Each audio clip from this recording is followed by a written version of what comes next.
Kisah dimulai pada suatu hari musim panas di sebuah keluarga. Saat itu, suara penyiar masih terdengar. Para hadirin sekalian, roket negara kita akan diluncurkan dalam 5 menit. Aku adalah seorang pemuda tampan, kekar, dengan perut six-pack, sedang melakukan push-up untuk yang ke-1000 kalinya. Namaku Fu Wongtang, tahun ini 17 tahun. Remaja seusia ini biasanya menghabiskan waktu dengan bersenang-senang dan membuang-buang waktu. Tapi aku tidak berani, sebab ketika sampai di sini, dia teringat akan kehidupan sebelumnya.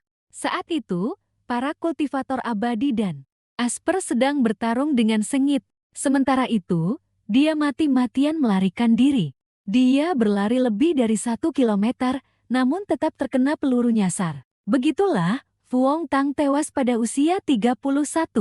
Di kehidupan sebelumnya, aku hanyalah seorang kultivator pengembara kecil, bahkan siapa yang membunuhku pun aku tidak tahu. Sekarang langit memberiku kesempatan hidup kembali, aku tidak bisa mati lagi. Di kehidupan ini, aku harus hidup dengan bermartabat. Pukul 16:15:24, roket berhasil diluncurkan. Dalam waktu dan tempatnya persis sama dengan ingatanku dari kehidupan sebelumnya. Ini membuktikan bahwa aku benar-benar hidup kembali di usia 17 tahun. Konon, roket itu telah membawa sesuatu dari bulan yang menyebabkan energi spiritual yang menghilang selama 1000 tahun, muncul kembali, membawa bumi memasuki era kultivasi universal. Setelah hidup kembali sampai saat ini, aku pasti harus memanfaatkan kesempatan ini. Sayangnya, teknik kultivasi yang rusak dari kehidupan sebelumnya kini hanya bisa sedikit meningkatkan fisikku. Sepertinya, untuk mengubah nasib di kehidupan ini, hanya ada satu cara. Aku harus mencari guru. Tidak lama kemudian, orang tua Fu Wongtang pulang. Sekarang adalah saatnya dia harus come out kepada orang tuanya. Tidak. Maksudku berbicara. Ayah, ibu, akhir-akhir ini saya ingin pergi keluar sebentar. Pergi kemana? Tang, mau jalan-jalan? Sama siapa? Teman sekelas? Ada anak perempuan? Berapa umurnya? Di mana? Ada uang tidak? Pergi kemana? Ayah, kenapa ayah tidak bilang dari awal? Ayah punya dana gelap? Bisa pinjami saya tanpa bunga? Ya, itu, saya ingin pergi ke Gunung Wudang menjadi pendeta Tao. Keesokan paginya, setelah semalaman penuh kekacauan, akhirnya dia berhasil meyakinkan orang tuanya untuk mengizinkannya pergi ke Gunung Wudang untuk ritual pengambilan guru, meskipun harga yang harus dibayar cukup berat karena sumpah. Orang tuanya menangis terseduh-seduh. Kenapa Tang sampai berpikiran aneh seperti itu? Istriku, jangan khawatir, Tang juga bilang, hanya menunda kuliah 1 tahun saja kok. Kamu masih ingat kalau itu hanya menunda kuliah 1 tahun? Istriku, saya salah. Gunung Wudang di kehidupan sebelumnya memegang posisi penting di antara para ahli peringkat langit. Sebelumnya gagal menjadi murid guru, kali ini Fu Wongtang pasti harus memanfaatkan kesempatan. Wudang, aku datang. Istana Zixiao, Gunung Wudang. Pasangan suami istri itu asyik memandang pemandangan sehingga ditinggalkan oleh Fu Wongtang di belakang. Kenapa si Tang membawa barang bawaan tapi jalannya cepat sekali? Istriku, ayo semangat. Darkest Master Cao Tuihang tidak ada di gunung. Paman Cheo sedang pergi ke luar negeri untuk pertunjukan. Beberapa bulan ini sepertinya tidak bisa bertemu. Darkest Master Cao Tuihang adalah karakter dalam 30 besar peringkat langit. Sebelum energi asal langit dan bumi pulih, beliau dianggap sebagai representasi seni bela diri Wudang pada masa itu. Beliau dan beberapa pendeta Tao lainnya tidak ada di sini. Haruskah aku memilih sekte kultivasi keabadian lain untuk menjadi murid dan belajar seni? Saat hendak pergi, tiba-tiba seseorang bersuara. Kalau seusiamu, seharusnya fokus belajar. Anak muda, jangan terlalu terpikat dengan cerita-cerita di novel. Jika kamu benar-benar ingin belajar seni bela diri, saya akan merekomendasikan beberapa manual seni bela diri sejati Wudang kepadamu, setiap jilid hanya 300. Ini adalah warisan seni bela diri Wudang yang asli, yang pasti bisa membantumu menguasai dunia, mendominasi alam semesta dengan senyuman. Jika murid muda membutuhkan dasar energi internal, kamu juga bisa mengikuti kelas akselerasi yang saya ajarkan.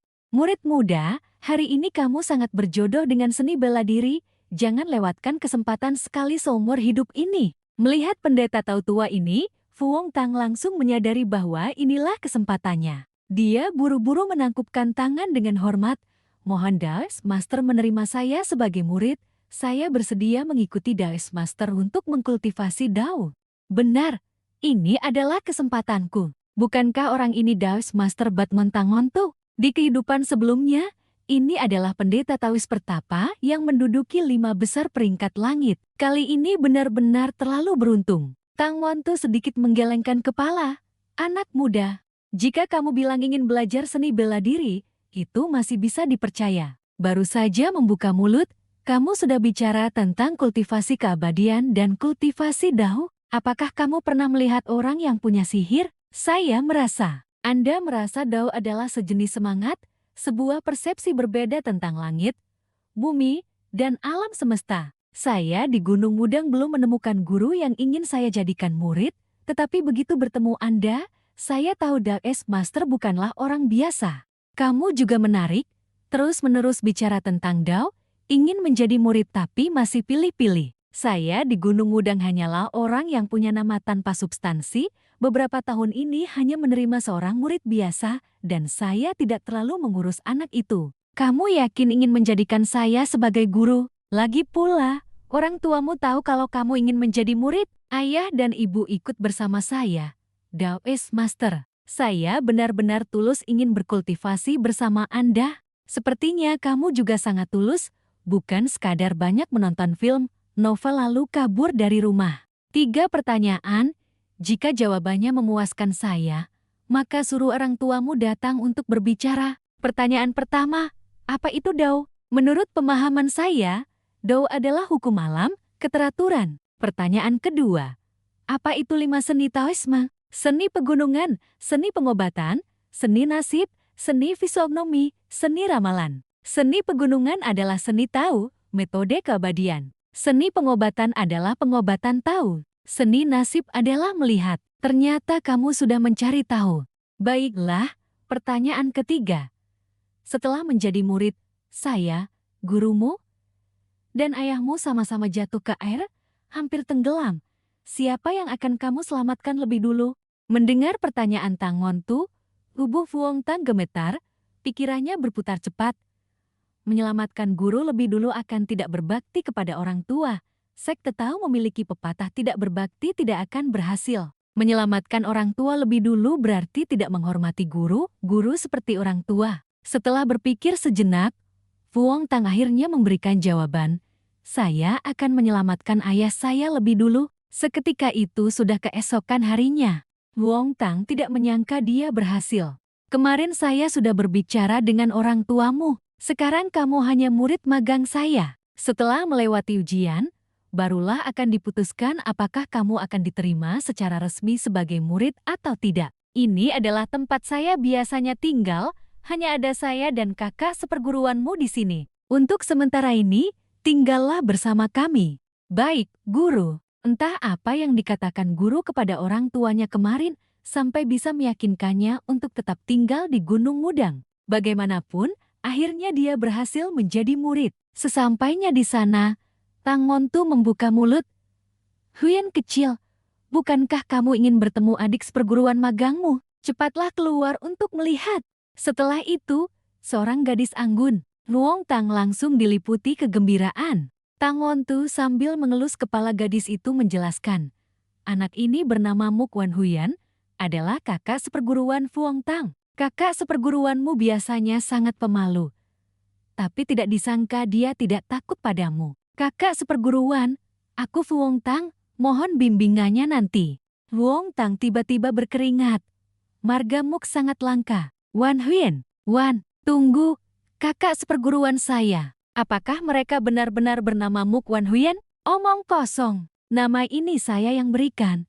Tidak mungkin salah, kan? Tenang. Sekarang aku harus tenang. Tapi Daos Master Batmontang Ngontu, gadis abadi bisu Muk Wan Huyan, kenapa aku tidak terpikir bahwa mereka adalah guru dan murid? 2 ahli pelindung diri yang berada di 10 besar peringkat langit. Setelah ini, aku bisa melakukan apa saja yang ku mau. Kakak seperguruan melihat Fuong Tang sedang melamun. Dia lalu menunjuk kepalanya memberi isyarat. Apakah dia ada masalah? Jika yang di sini semuanya anak-anak biasa, siapa yang tega membiarkan anak-anaknya naik gunung untuk menderita? Kamu sebagai kakak seperguruan, nanti harus ingat untuk merawat adik seperguruan. Kakak seperguruan juga terus mengangguk lalu masuk ke dalam. Tang Wontu melanjutkan perkataannya. Meskipun kamu memanggil saya guru, tapi sebelum diakui secara resmi, masih dibutuhkan masa percobaan. Kamu harus mempersiapkan mental dengan baik. Jika tidak sanggup, saya juga tidak akan memaksamu untuk tetap tinggal di gunung. Murid, mengerti? Asalkan guru tidak mengusir murid dari gunung, murid tidak akan menyerah. Baiklah, lihat penggilingan itu. Setelah istirahat, giling 2 karung gandum itu menjadi tepung. Baik.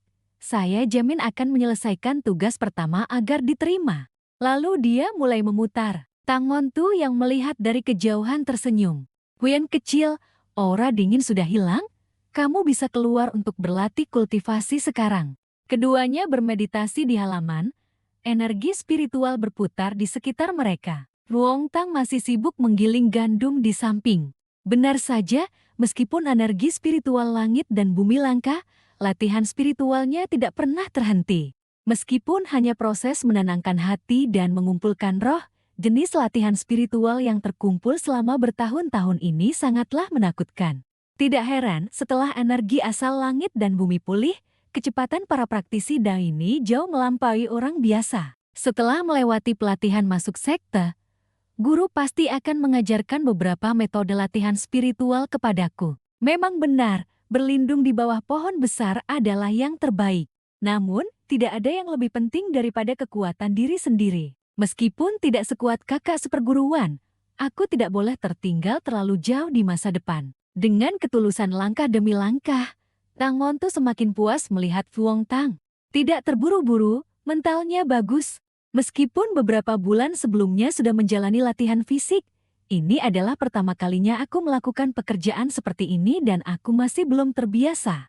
Saat hendak melanjutkan pekerjaan, Mok Wan Huyen memberinya air. Fuong Tang menerima air dari kakak seperguruannya, lalu menenggak minumannya. Tang Wontu di dalam kamar kembali berkata, setelah selesai bekerja, bereskan kamarmu. Rumah utama memiliki 2 kamar tidur yang pas.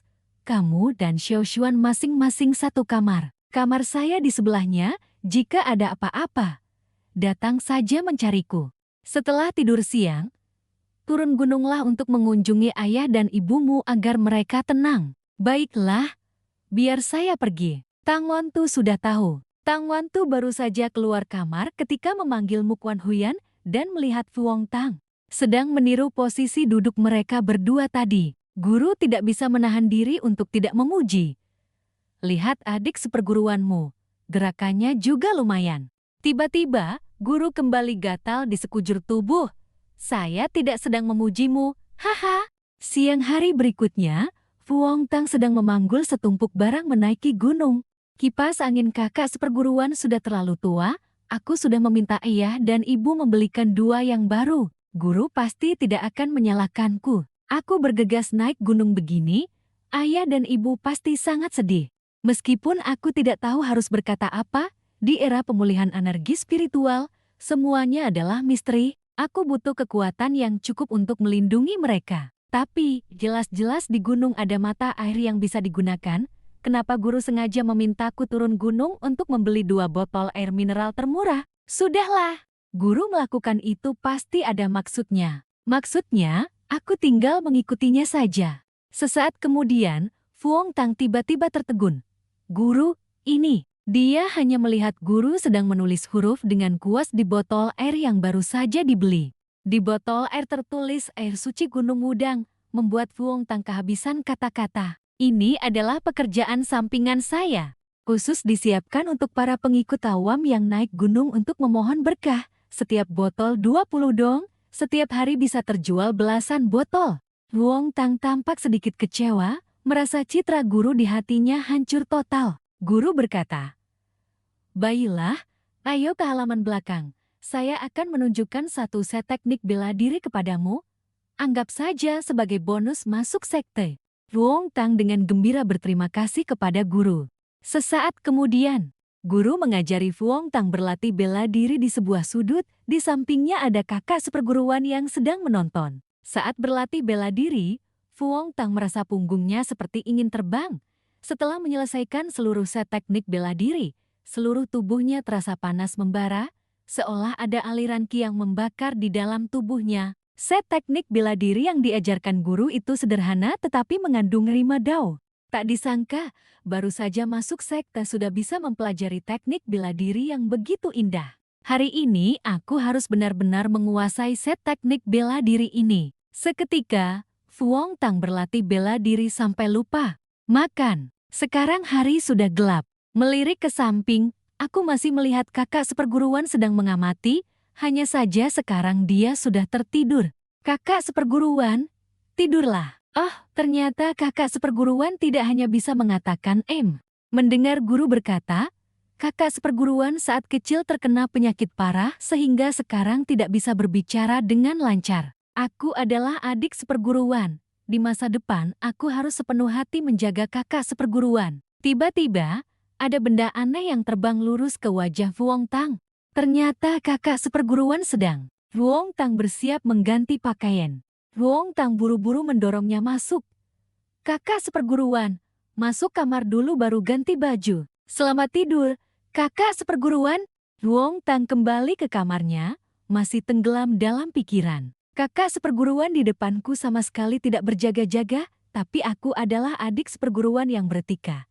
Jadi aku tidak boleh mengambil keuntungan. Luong Tang tidak bisa mengambil kesempatan dari kakak seperguruannya. Tapi kakak seperguruan sekarang jauh berbeda dari citra gadis abadi bisu di kehidupan sebelumnya. Tiba-tiba, bahu Luong Tang terasa sedikit sakit. Karena hari ini aku terlalu banyak memutar tanpa henti seperti memutar penggilingan padi. Kultivasi yang sebenarnya memang tidak mudah. Sebaiknya aku tetap bermeditasi. Luong Tang bahkan belum sempat bermeditasi, matanya sudah terpejam tanpa sadar. Kemudian perlahan terbuka lagi. Sosok seorang pendeta Tao perlahan mendekat, tidak lain adalah Master Tao Tang Montu. Sudah bangun, muridku yang baik, berbaringlah. Jangan cepat-cepat tidur. Kamu masuk sekte agak terlambat, meridianmu ada sedikit penyumbatan, tubuhmu sedikit kaku. Tenangkan dirimu, saya akan membantumu membuka meridian. Selesai bicara, dia mengalirkan energi spiritual, meletakkan tangannya di perut Luong Tang. Luong Tang terkejut menemukan tangan guru seolah membawa aliran energi yang bergantian panas dan dingin. Mungkinkah ini adalah energi internal yang dicari para praktisi bela diri? Sekarang energi asal bumi masih belum pulih. Guru pasti sudah melalui banyak penderitaan sejak kecil untuk mencapai tingkat ini. Guru bahkan menggunakan energi internalnya yang sulit didapat untuk membuka meridianku, kalau begitu aku tidak boleh membuat guru kecewa. Keesokan paginya, Luong Tang berlatih bela diri dengan lebih lancar dan indah. Entah karena psikologis atau tidak, pagi berikutnya setelah bangun, Luong Tang merasa tubuhnya sangat ringan, dan semangatnya juga jauh lebih baik dibandingkan kemarin pagi. Guru di samping terus memuji, tidak buruk, sangat berbakat. Kemarin hanya untuk membiasakan diri, hari ini kamu tidak akan saya biarkan istirahat lagi, kamu harus mempersiapkan mental dengan baik. Meskipun guru mengatakan ingin meningkatkan pelatihan, dia juga tidak akan memberiku tugas yang melebihi batas kemampuan, kecuali jika itu untuk menghabiskan seluruh kekuatan fisik, sehingga aku merasa sangat lelah. Setiap 3 hari, guru kembali membantuku membuka meridian. Karena sebagian energi internalnya masih tersisa di tubuhku. Setelah 2-3 kali, Luong Tang pun bisa merasakan perkiraan posisi meridian. Mengambil kesempatan ini, dia juga mencoba berlatih teknik kultivasi dasar yang ia dapatkan di kehidupan sebelumnya. Meskipun belum ada efek yang signifikan, jumlah dan kualitas pengeluaran qi keruh dari tubuhnya jelas meningkat. Hanya saja efek dari qi keruh itu terlalu jelas. Kakak seperguruan, kenapa ada di sana? Maaf, kakak seperguruan, aku akan segera membuka jendela untuk ventilasi. Guru diam-diam bersukacita. Xiao Tang memang bibit yang bagus. Guru, ada apa Bapak memanggil saya? Tang, kamu sudah berada di sini selama sebulan, Sekarang pelatihan masuk sekte juga sudah selesai. Kamu menunjukkan performa yang sangat baik. Besok, saya akan mengundang seorang guru senior tahu untuk datang ke sini menyaksikan upacara penyerahan Dharma untukmu. Bangun besok pagi, bersihkan wajahmu.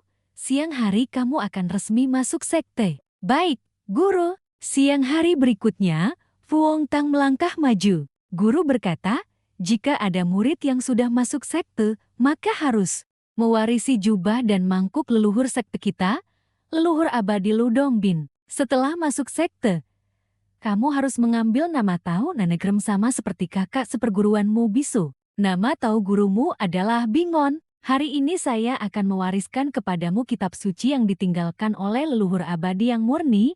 Saya beri kamu waktu setengah bulan untuk menyalinnya. Setelah ini, latihan spiritual dasar akan berdasarkan kitab ini. Fuong Tang dengan hormat menerima kitab suci.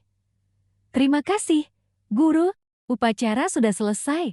Saya harus pergi makan bersama Paman Li. Kalian berdua bereskan tempat ini sampai bersih. Kami mengantar, Guru. Paman, kakak seperguruan berkata, ayo makan kue. Begitu berbalik, bayangan kakak seperguruan sudah tidak terlihat. Dalam sekejap mata, melihat kakak seperguruan sudah ada di dalam membuat Fuong Tang terkejut. Teknik gerakan tubuh kakak seperguruan sungguh luar biasa, memang pantas dia menjadi kakak seperguruan. Fuong Tang adalah ahli top 10 peringkat langit, tetapi kakak seperguruan sekarang dengan penampilan seperti ini sungguh sulit dikaitkan dengan citra gadis abadi bisu itu. Setelah itu, dia duduk membaca kitab suci. Manusia punya 5 indera, Do punya 5 elemen. Hi menyatu, roh bersemayam, batas-batas akan tercapai. Tiba-tiba, kakak seperguruan datang menghampiri, ingin memberikan anggurnya kepada Fuong Tang. Fuong Tang tidak menolak, dia memakan anggur dari kakak seperguruannya dengan lahap, sambil tersenyum berkata, terima kasih, kakak seperguruan. Selanjutnya, Fuong Tang melanjutkan membaca. Roh mendapatkan keajaiban, lembah mendapatkan keajaiban, dengan demikian pendeta Tao mencapai kesatuan dan keabadian. Tiba-tiba, kakak seperguruan teringat guru pernah mengatakan bahwa adik seperguruannya tidak waras. Dia pun mengepalkan tangan, diam-diam gembira karena telah menyelesaikan tanggung jawabnya setelah upacara pengambilan guru. Guru mulai menurunkan metode Tao, teknik kultivasi, dan kitab suci. Di antaranya, tidak dapat diabaikan adalah inti kultivasi bela diri Tao. Saishuan, adik seperguruanmu telah bergabung selama 2 bulan, gantikan saya untuk menguji kekuatannya. Kakak seperguruan, mohon petunjuk. Kultivasi bela diri, lebih tepatnya, adalah penjaga Dao, berlatih selama energi spiritual langit dan bumi masih ada. Praktisi Tao, selain berlatih kultivasi dan memahami Dao, juga melatih seni mistis, menggunakan kemampuan diri untuk melindungi Dao yang benar, menegakkan keadilan. Seni Tao meliputi Kiman dan Jia. 8 trigram 2 kutub, formasi Taois, jimat, alkemia, penempaan artefak. Semua metode Tao ini dulunya sangat gemilang. Kemudian, energi spiritual di bumi secara bertahap menipis, seni Tao pun hanya tinggal formalitas. Para praktisi Tao tanpa energi spiritual, tetapi ingin melindungi diri, lalu mengembangkan sebagian keunggulan seni Tao dalam pertarungan jarak dekat ke tingkat yang baru. Itulah kultivasi bela diri atau yang juga disebut jalur bela diri. Setelah dihajar setengah hari, Fuong Tang duduk terisak-isak di pojokan. Sudah berlatih keras seperti ini. Tapi bahkan ujung pakaian kakak seperguruan pun tidak bisa saya sentuh. Mengapa jarak antara saya dan para ahli begitu jauh? Kakak seperguruan, jika nanti aku dibully, kamu harus membela keadilanku ya. Sudah, sini. Hari ini, guru akan mengajarimu 1 set seni Tao yang bisa menandingi kakak seperguruanmu. Formasi pedang ini bernama formasi pedang 7 bintang yang mengutamakan teknik gerakan tubuh, perubahan posisi, dan langkah kaki yang lincah. Jika berhasil dilatih, akan mencapai tingkat di mana orang tidak melihat pedang di dalam hati, karena bertarung secara ajaib untuk memusnahkan iblis dan monster. Perhatikan baik-baik, sikap pedang bayangan mengalir. Begitu selesai berbicara, guru memegang tongkat kayu dan menari-nari seperti seorang master tingkat es. Setiap ayunan pedang, meskipun hanya tongkat kayu, namun tersembunyi kekuatan mematikan yang mencengangkan. Luong Tang terkejut. Bayangan pedang yang misterius, maksud dari 7 gerakan pedang menyatu menjadi satu. Apakah ini esensi Dao yang didorong oleh energi spiritual langit dan bumi? Saat ini energi spiritual langit dan bumi belum pulih, tapi bagaimana guru bisa melakukannya? Orang yang melatih set teknik pedang ini.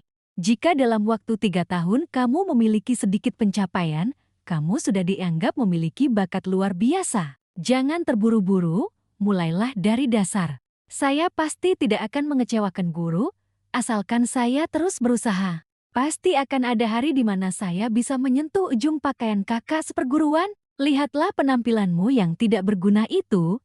Hihi, itu sekarang hanya tujuan jangka pendek saja. Sekarang saya masih jauh tertinggal dari kakak seperguruan, tapi saya tidak ingin nanti tetap kalah dari kakak seperguruan. Bagaimanapun juga, kakak seperguruan begitu menggemaskan, tentu saja harus dilindungi. Kata-katamu baru benar, tapi 10 tahun kultivasi Dao di kehidupan sebelumnya, hanya dalam satu sore.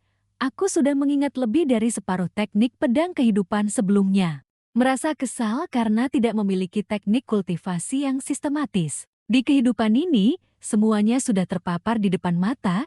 Jika tidak berusaha keras, sungguh akan menyia-nyiakan kesempatan terlahir kembali ini. Lagi pula, dibandingkan dengan kakak seperguruan, aku masih jauh tertinggal. Mok Wan Huyan juga mempelajari set teknik pedang tadi, tetapi kecepatan pemahamannya bahkan satu tingkat lebih tinggi daripada Luong Tang. Luong Tang menghela napas. Berlatih keras saja. Suara jangkrik tidak lagi riuh, sinar matahari tidak lagi menyengat. Cuaca menjadi dingin. Luong Tang berpikir dalam hati, musim panas berlalu, musim gugur tiba, musim dingin yang menusuk akan mendekat. Tiba-tiba, dia terkejut karena tanpa sadar sudah lebih dari setengah tahun dia berlatih kultivasi di gunung. Semakin lama dia di gunung, semakin dia memahami tentang Daes Master Batngon dan gadis abadi bisu, dan semakin dia merasa seperti manusia biasa yang tidak sengaja tersesat ke gua abadi. Dia mengingat kembali hari-hari berlatih bersama Mok Wan Huyan, hati kakak seperguruan murni tanpa kotoran, pemahamannya tentang Dao seolah terukir dalam tulang. Jika dikatakan manusia biasa sepertiku hanya bisa mengejar Dao tapi tidak bisa berkultivasi, maka dia adalah orang yang menyertai dunia manusia. Dia berpikir sambil mengingat kembali momen-momen intim saat kakak seperguruan bersandar di bahunya.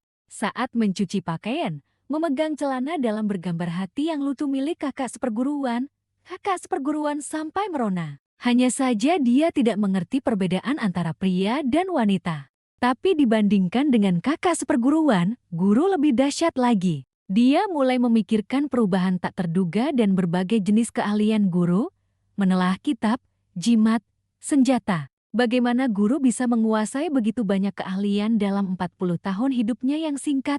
Lalu dia teringat saat-saat dirinya berlatih teknik pedang. Sedang diriku, selain setiap hari bermeditasi, berlatih kultivasi, meneliti 4 kitab suci Dao, mendengarkan guru mengajar Dao, sisa waktu dan tenagaku kucurahkan untuk berlatih formasi pedang 7 bintang. Teknik pedang Luong Tang sungguh sangat kuat, bahkan memancarkan aura ki berwarna biru. Dalam setengah tahun, dia telah menguasai formasi pedang 7 bintang. Meskipun begitu, Luong Tang kita tetap giat berlatih karena merasa dirinya masih sangat lemah. Dia berpikir dalam hati.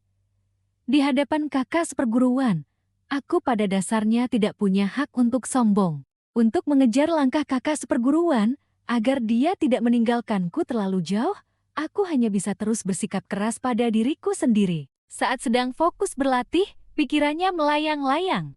Tanpa disadari, Tang Montu dan Mok Wan Huyan sudah mendekat. Guru berseru, "Bagus, bagus." Dalam waktu setengah tahun, formasi pedang 7 bintang sudah sedikit membuahkan hasil. Tampaknya bakatmu lebih tinggi dari yang dia duga. Dia tertawa sambil menunjuk ke kamar berkata, "Langit sudah dingin, salju turun tidak dingin, salju mencair baru dingin. Mulai malam ini dan seterusnya, kamu dan Mok Wan Huyan tidur di kamar yang sama." Luong Tang buru-buru melambaikan tangan, menjawab dengan ekspresi canggung. "Guru, biarkan kakak seperguruan saja yang tidur, saya tidak apa-apa." Tang Montu mendekat sambil mengelus dagunya. Matanya menyelidik. Kenapa? Jangan-jangan kakak seperguruanmu sendiri pun tidak kamu lepaskan? Mana mungkin? Apakah murid adalah orang semacam itu? Mendengar itu, dia hanya bisa tersenyum masam. Guru sebenarnya juga hanya bisa tersenyum masam. Dia hanya bercanda. Bagaimanapun juga, setelah menyaksikan dia belajar dan berlatih kultivasi selama ini, sedikit banyak dia tahu bahwa dia bukanlah orang jahat. Dia dengan lembut meletakkan tangan di bahu Fuong Tang, berkata, bersikap polos sedikit, anak muda, ini juga bisa dianggap sebagai latihan mental untukmu. Lalu dia berbalik dan berkata, oh iya, ingat ganti selimut baru untukmu dan kakak seperguruan. Selimut di tempat tidur gadis itu sudah dipakai 7 atau 8 tahun, sudah tidak hangat lagi. Musim dingin yang menusuk, pintu kamar tertutup rapat. Cahaya lampu kuning samar terpantul di dalam kamar. Mok Wan Huyan dan Fuong Tang tidur bersama di satu tempat tidur. Dia meringkuk di dalam selimut, sedangkan kakak seperguruan duduk di tepi tempat tidur sambil menoleh ke arahnya. Dalam hatinya dia berpikir, jangan-jangan guru ingin menjodohkan aku dan kakak seperguruan? Tiba-tiba, kakak seperguruan mengulurkan jari telunjuknya dan mencolek-colek wajahnya. Ya ampun, jangan-jangan akan ada adegan dewasa. Ternyata tidak. Kakak seperguruan tampak sedikit tidak puas tapi terlihat sangat menggemaskan. Dia menyalahkan adik seperguruannya karena tidak memperhatikannya, mengatakan bahwa dia tidak senang. Dia hanya bisa canggung duduk, bertanya kepada kakak seperguruan dengan bingung. Dia berpikir dalam hati, sepertinya kakak seperguruan sangat menantikan aku pindah masuk. Reaksiku memang tidak cukup luas. Dia teringat perhatian kakak seperguruan. Sebentar lagi akan tinggal bersama adik seperguruan. Pertama-tama harus menghangatkan tempat tidur. Adik seperguruan pakailah selimut baru ini. Tindakan-tindakan ini membuatnya sedikit malu. Dia berkata, aku hanya sedikit malu saja. Kakak seperguruan tiba-tiba memikirkan permainan yang bagus untuk menghibur diri. Wajahnya tiba-tiba berseri-seri. Entah dari mana dia mengeluarkan papan catur dan meletakkannya di tempat tidur. Fuong Tang bertanya dengan ragu. Tik-tak-tau. Melihat ekspresi polos itu, Fuong Tang berpikir dalam hati. Benar saja, kakak seperguruan semurni kertas putih sama sekali tidak punya konsep tentang hal ini. Dia pun berpura-pura dewasa, membujuknya seperti anak kecil. Hanya boleh bermain setengah jam saja ya. Jika tidak, besok pasti akan mengantuk. Guru juga akan memarahi kita nanti. Waktu berlalu begitu cepat hingga tiba pertengahan bulan pertama Imlek, Festival Lampion. Benar saja, bulan purnama sangat berbeda. Bulat sempurna menyinari seluruh langit malam. Dia bergumam. Dengan bimbingan guru terkenal, pencapaian kultivasi selama periode ini tidak sedikit lebih kuat dibandingkan kehidupan sebelumnya. Entah sejak kapan, energi spiritual langit dan bumi yang terkondensasi mulai pulih. Dari dalam rumah terdengar panggilan guru. Tang Yuan sudah matang. Cepat masuk sini setelah berlatih pedang. Dia segera menjawab, baik. Tang Wontu sambil masuk ke dalam rumah menoleh ke belakang dan berkata, waktu itu memberikan nama Dao untukmu. Seharusnya disebut Kim Ngu si baru benar. Mok Wan Huyen sedang menata mangkuk, sumpit, dan Tang Yuan yang sudah matang. Di luar, Fuong Tang masih fokus berlatih, karena berdasarkan ingatan kehidupan sebelumnya, dia tahu hari ini adalah hari pemulihan energi spiritual. Dia harus memperhatikan, tidak boleh membiarkan guru dan kakak seperguruan melewatkan kesempatan emas ini. Bulan sudah mencapai puncak pohon. Guru dan kakak seperguruan. Fuong Tang berdiri di halaman, matanya menatap ke langit, sudut bibirnya sedikit tersenyum. Inilah saat yang sudah lama dia nantikan. Fuong Tang tiba-tiba menoleh memanggil guru dan kakak seperguruan. Tetapi guru sudah berdiri di belakangnya entah sejak kapan. Dia meletakkan tangan di bahunya, berkata, tenangkan pikiran, jangan lewatkan kesempatan emasmu. Duduklah dan jalankan metode pikiran sekti ini. Meridian kakak seperguruanmu sudah lama terbuka, sekarang sudah stabil. Saya perlu meminjam kekuatanmu untuk membuka semua meridianmu. Fuong Tang dengan ekspresi penuh rasa terima kasih berkata, guru. Setelah itu, ketiganya duduk bersila. Fuong Tang dan kakak seperguruan mulai bermeditasi. menyerap energi spiritual. Guru sedang membantunya membuka meridian. Dia berpikir dalam hati, aliran energi spiritual pertama yang pulih setelah 1000 tahun sungguh tak ternilai harganya bagi para kultivator. Melewatkan kesempatan ini, seumur hidup mungkin tidak akan ada lagi takdir seperti itu. Oleh karena itu, dia sangat berterima kasih kepada guru. Dalam situasi seperti ini, guru masih mengingat meridian murid kecil ini yang belum sepenuhnya terbuka. Budi baik ini, bagaimana saya bisa membalasnya nanti? Dengan bantuan guru, aura hijau yang mengelilingi tubuhnya semakin kuat. Kecepatan pembukaan meridian 10 kali lebih cepat dari sebelumnya. Apakah ini peningkatan alam yang dibawa oleh energi spiritual langit dan bumi? Tampaknya setelah hari ini, bumi akan membuka era baru. Beberapa saat kemudian, Fuong Tang selesai berkultivasi, perlahan membuka matanya. Kakak seperguruan sedang berdiri di depannya, menatapnya. Dia bertanya dengan ragu, "Kakak seperguruan sudah selesai mengatur napas?" Kakak seperguruan mengangkat tangan memberi isyarat diam lalu menunjuk ke arah guru. Fuong Tang membuka lebar matanya. Ternyata guru masih menyerap asensi. Sebuah aliran cahaya hijau menyilaukan turun dari langit, menyorot langsung ke arahnya. Ada 5 tahap kultivasi.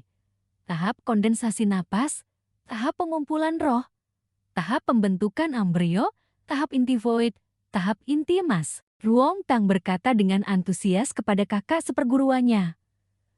Guru sedang di tahap pengumpulan roh, sebenarnya dia akan segera menembus ke tahap inti void. Dia berpikir dalam hati, meskipun energi asal langit dan bumi murni, seorang kultivator biasa tidak mungkin bisa mengandalkannya untuk menembus tahap kultivasi. Kemampuan untuk menembus tahap dengan meminjam energi ini jelas berkat akumulasi kultivasi selama belasan tahun. Cahaya menerangi seluruh area.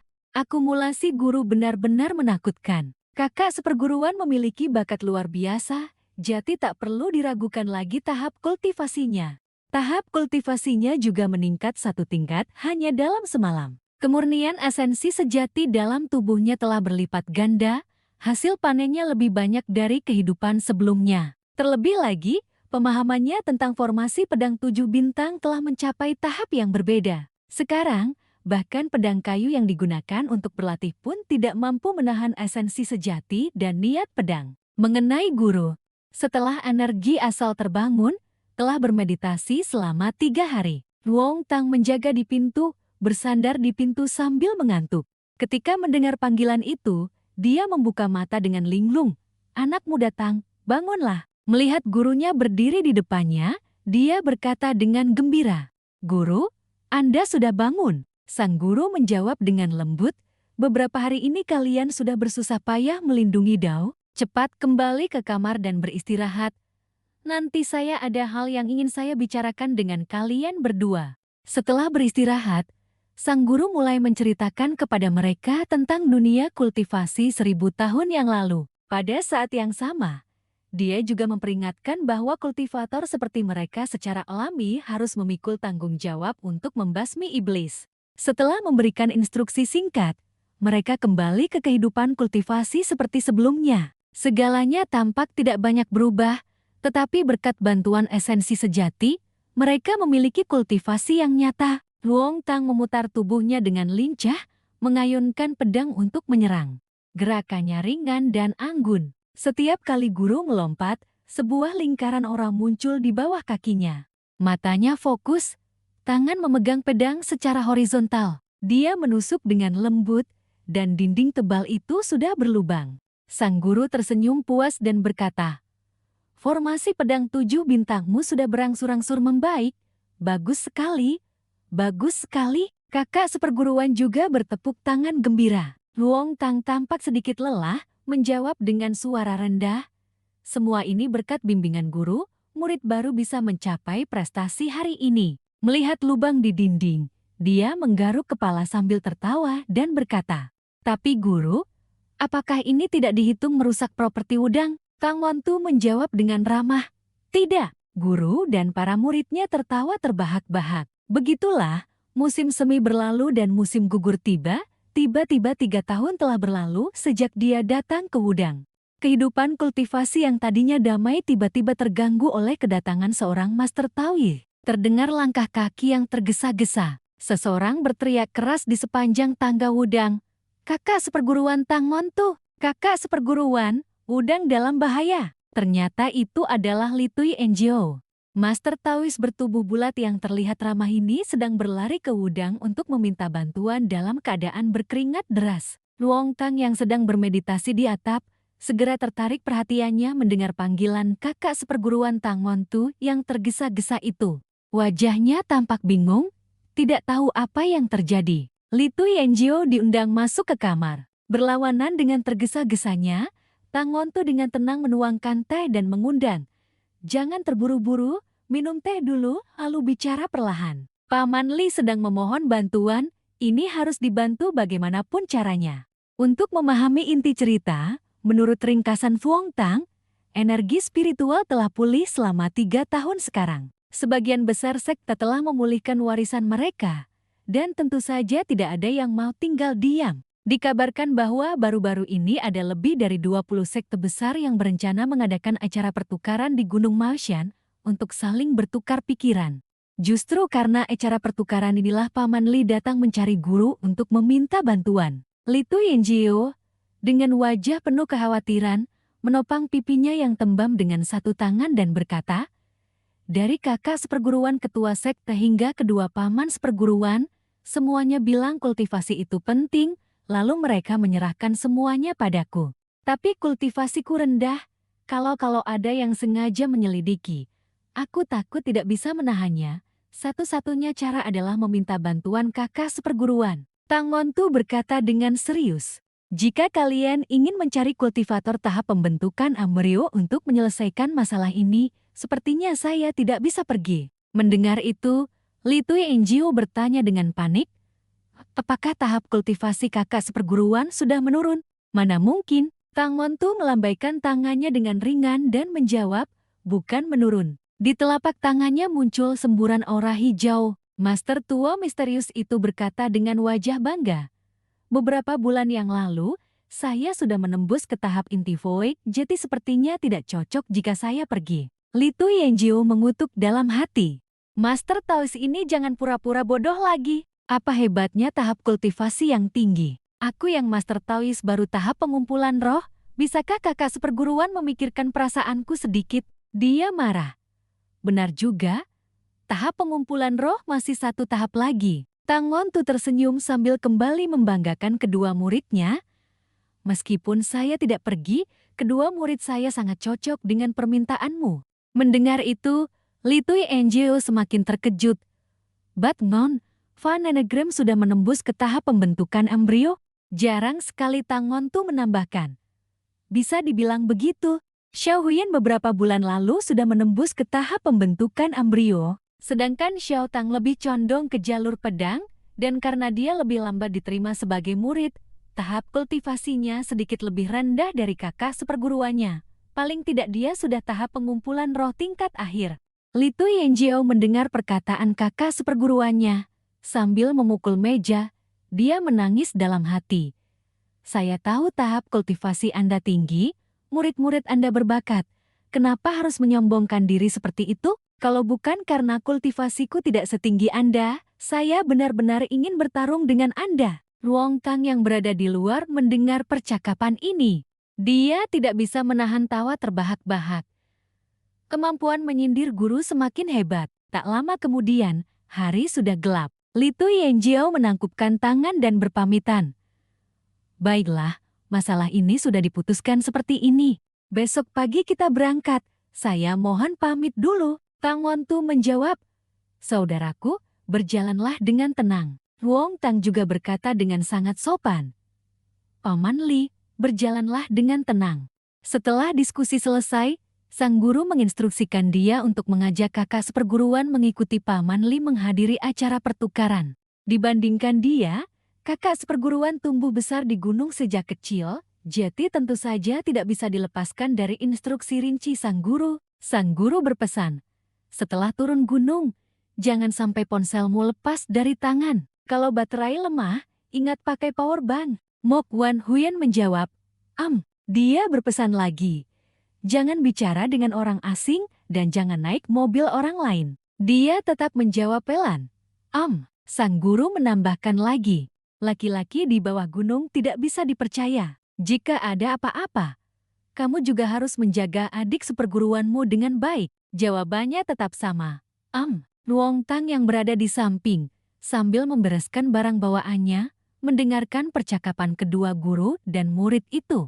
Dia berpikir dalam hati manusia itu jahat, dari awal hingga akhir tidak sebersih dan setenang di gunung. Hati Dao kakak seperguruan yang murni masih seindah peri dan juga sangat mudah ditipu. Wajahnya tiba-tiba menjadi rileks.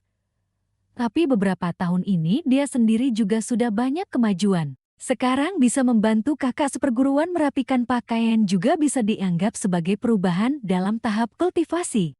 Begitu selesai berbicara, di tangannya sudah memegang celana dalam kakak seperguruannya. Tidak tahu pikiran apa yang muncul. Dia dengan malu-malu memalingkan wajah, terburu-buru memasukkan kembali celana dalam itu ke dalam koper. Dia pura-pura batuk beberapa kali. Uhuk, hati Dao. Keesokan paginya memang hari yang cerah. Sinar matahari hangat menembus dedaunan dan menyinari ke bawah. Luong Tang sudah membawa 2 tas bagasi, berdiri menunggu di halaman. Sang guru bertanya, barang-barangnya sudah dibereskan semua? Dia menoleh dan menjawab, sudah, bisa berangkat kapan saja. Dia dengan lembut berpesan kepada Xiao Tang, kali ini kalian berdua turun gunung, jangan sombong menindas yang lemah, dan jangan pamer seni Dao sembarangan. Ya, harus berusaha menjaga sikap rendah hati, mengerti? Guru jangan khawatir, dia menjawab dengan percaya diri sambil menepuk dada, kerendahan hati adalah keahlian saya. Tang Montu menoleh ke dalam rumah dan memanggil keras, Xiao Huyan. Guru siap berangkat, kamu sudah selesai. Xiao Huyan bergegas keluar. Dia tidak lupa menjawab, sudah lama tidak turun gunung untuk jalan-jalan. Dia pun sedikit berdandan. Hari ini dia terlihat luar biasa cantik. Luong Tang menatapnya terpukau, kedua pipinya merona. Sang guru memegang ponsel sambil menepuk pundaknya dan tersenyum. Sang guru tersenyum dan berkata, cepat kemari agar guru bisa memotret kalian berdua, nanti diunggah ke media sosial. Dia menggaruk kepala, wajahnya malu-malu. Guru baru saja bilang harus rendah hati, kan? Tawa Tang Montu menggema keluar. Hahaha, senyumlah. Sampai di kaki gunung. Jalan-jalan ramai dan sibuk, orang-orang berlalu lalang. Ada yang berbisik-bisik tentang Mok Wan Huyan. Wah, gadis itu cantik sekali. Cepat, lihat itu. Sekelompok orang berkumpul, terus-menerus mengambil foto. Seorang pria tampan berambut pirang berseru, udang memiliki pendeta Taois wanita secantik itu. Luong Tang membawa 2 koper bersama kakak seperguruannya yang memegang camilan, menyelinap melewati kerumunan. Dia berkata, kakak seperguruan, ada yang memotretmu lagi. Anggap saja tidak melihat, jangan sampai menyerang orang. Mok Wan Huyan sambil makan kue, menjawab, Luong Tang berpikir dalam hati. Kakak seperguruan secantik ini, jika ada yang berani berbuat tidak senonoh, ditampar sekali oleh kakak seperguruan pasti bikin keringat dingin. Kasihan sekali mereka. Benar-benar bodoh. Dari jauh, Li Tuyenjio melambaikan tangan memanggil, Batmon, Vanenagram, ke sini. Kedua kakak adik seperguruan itu memberi hormat dengan sopan. Paman Li Tuyenjio tersenyum ramah. Benar-benar murid dari kakak seperguruan Tang Montu, sangat menyenangkan melihat kesopanan dan perhatian mereka. Li Tuyenjio mengulurkan tangan memperkenalkan 3 orang yang menyertainya. Ayo, berkenalan sedikit. Ketiga orang ini adalah murid generasi ketiga sekte Wudang, seangkatan dengan kalian berdua. Yang pertama adalah Tu Onglong, kultivator pedang. Dia maju dan menyapa. Kakak seperguruan Batman, adik seperguruan Vanenagram, salam untuk kalian berdua. Berikutnya adalah kultivator tubuh, bertubuh kecil, bernama Ziklin. Terakhir adalah seorang pria tinggi besar, dengan rambut cepak berdiri bernama Manhon.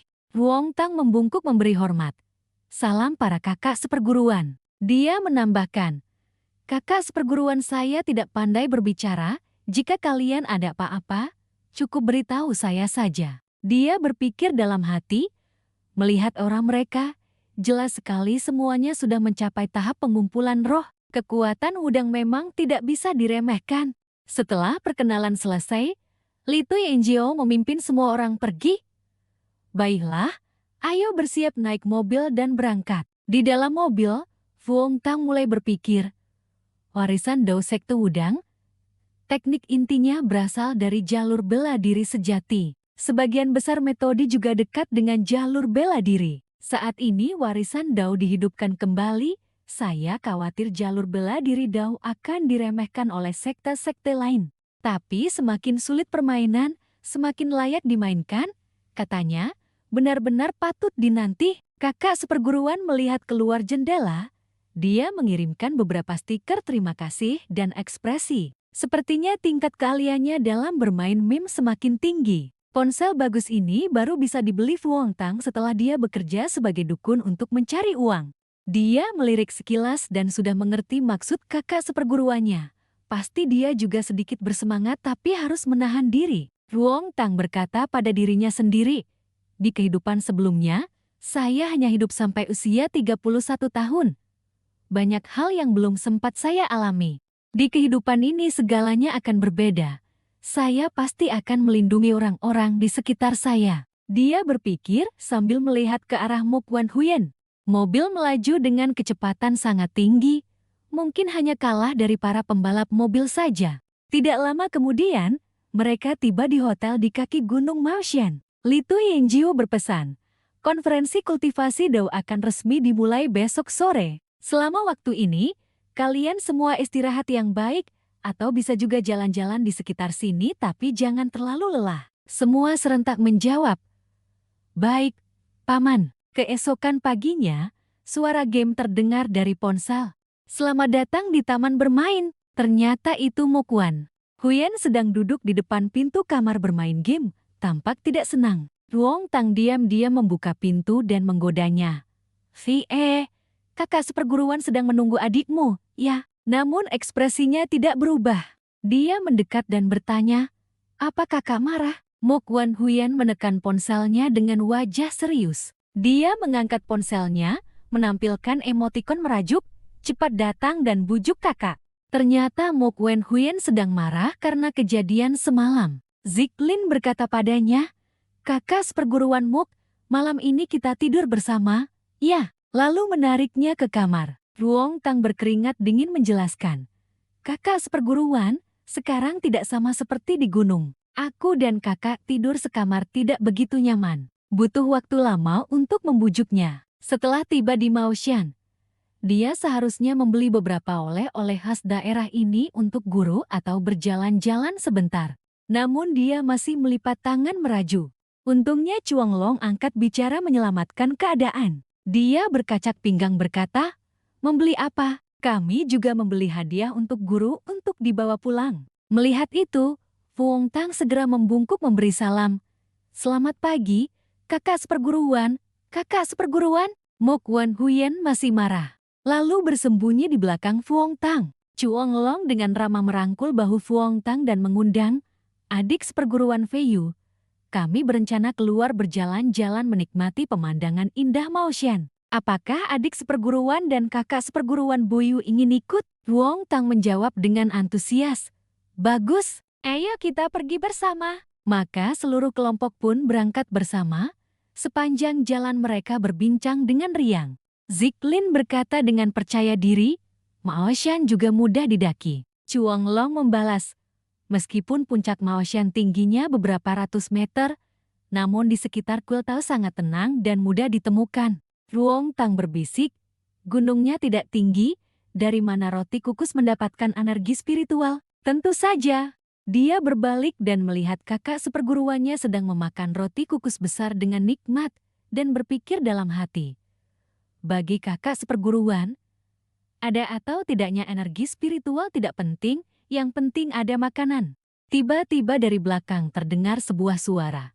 Permisi, rekan kultivator sekalian dari sekte mana? Seorang pemuda tampan memperkenalkan diri. Saya dari Maoshan, Liu Fan Tre. Salam kenal rekan kultivator sekalian. Di belakangnya masih ada dua orang yang berpose grup. Ruong Tang pun membalas sapaan dengan sopan. Chuang Long memperkenalkan diri mewakili. Saya dari Wudang, Chuang Long. Salam kenal rekan kultivator sekalian. Liu Fantri membalas. Oh, ternyata rekan-rekan kultivator Wudang, silakan bersantai. Jika ada sambutan yang kurang pantas atau tidak sopan, mohon dimaafkan. Dua orang Maoshan lainnya tampak tidak begitu ramah, mata mereka penuh kelicikan.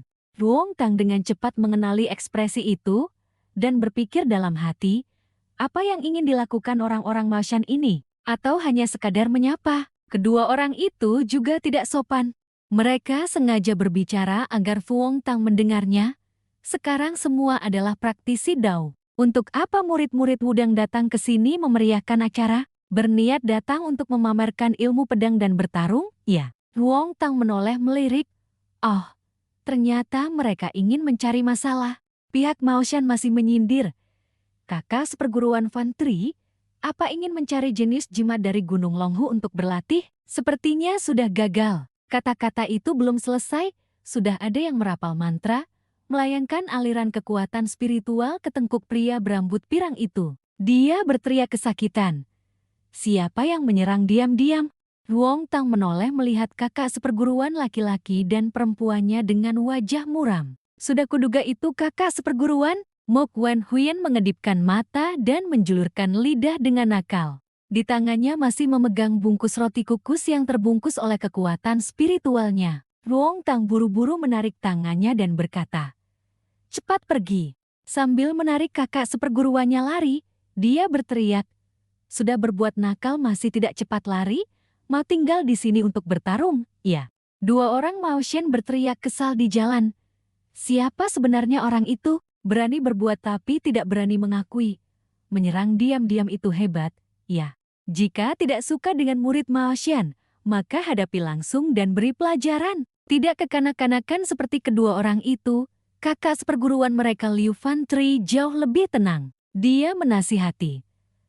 Terima kasih kepada mereka. Jika kalian berdua tidak menjelek-jelekan di belakang, kejadian ini tidak akan terjadi. Dia membungkuk mengambil sesuatu untuk dilihat lalu berkata, "Ini dia." Di tangannya ada bungkus roti kukus milik Mo Wen Huyen. Dia telah mengetahui bahwa gadis itulah yang menyerang diam-diam. Namun tidak hanya tidak marah, dia malah tersenyum dan tampak sangat tertarik. Dia berpikir, menunjukkan tingkat kultivasi dan sifat kompetitif seperti ini jauh lebih baik daripada anak sombong dari Gunung Longhu itu.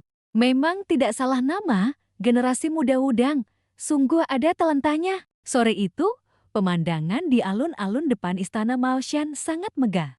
Di sekelilingnya semua adalah rekan-rekan dari berbagai sekte. Li Tu Yenjio dengan antusias menyapa kemana-mana. "Haha, salam rekan-rekan kultivator sekalian.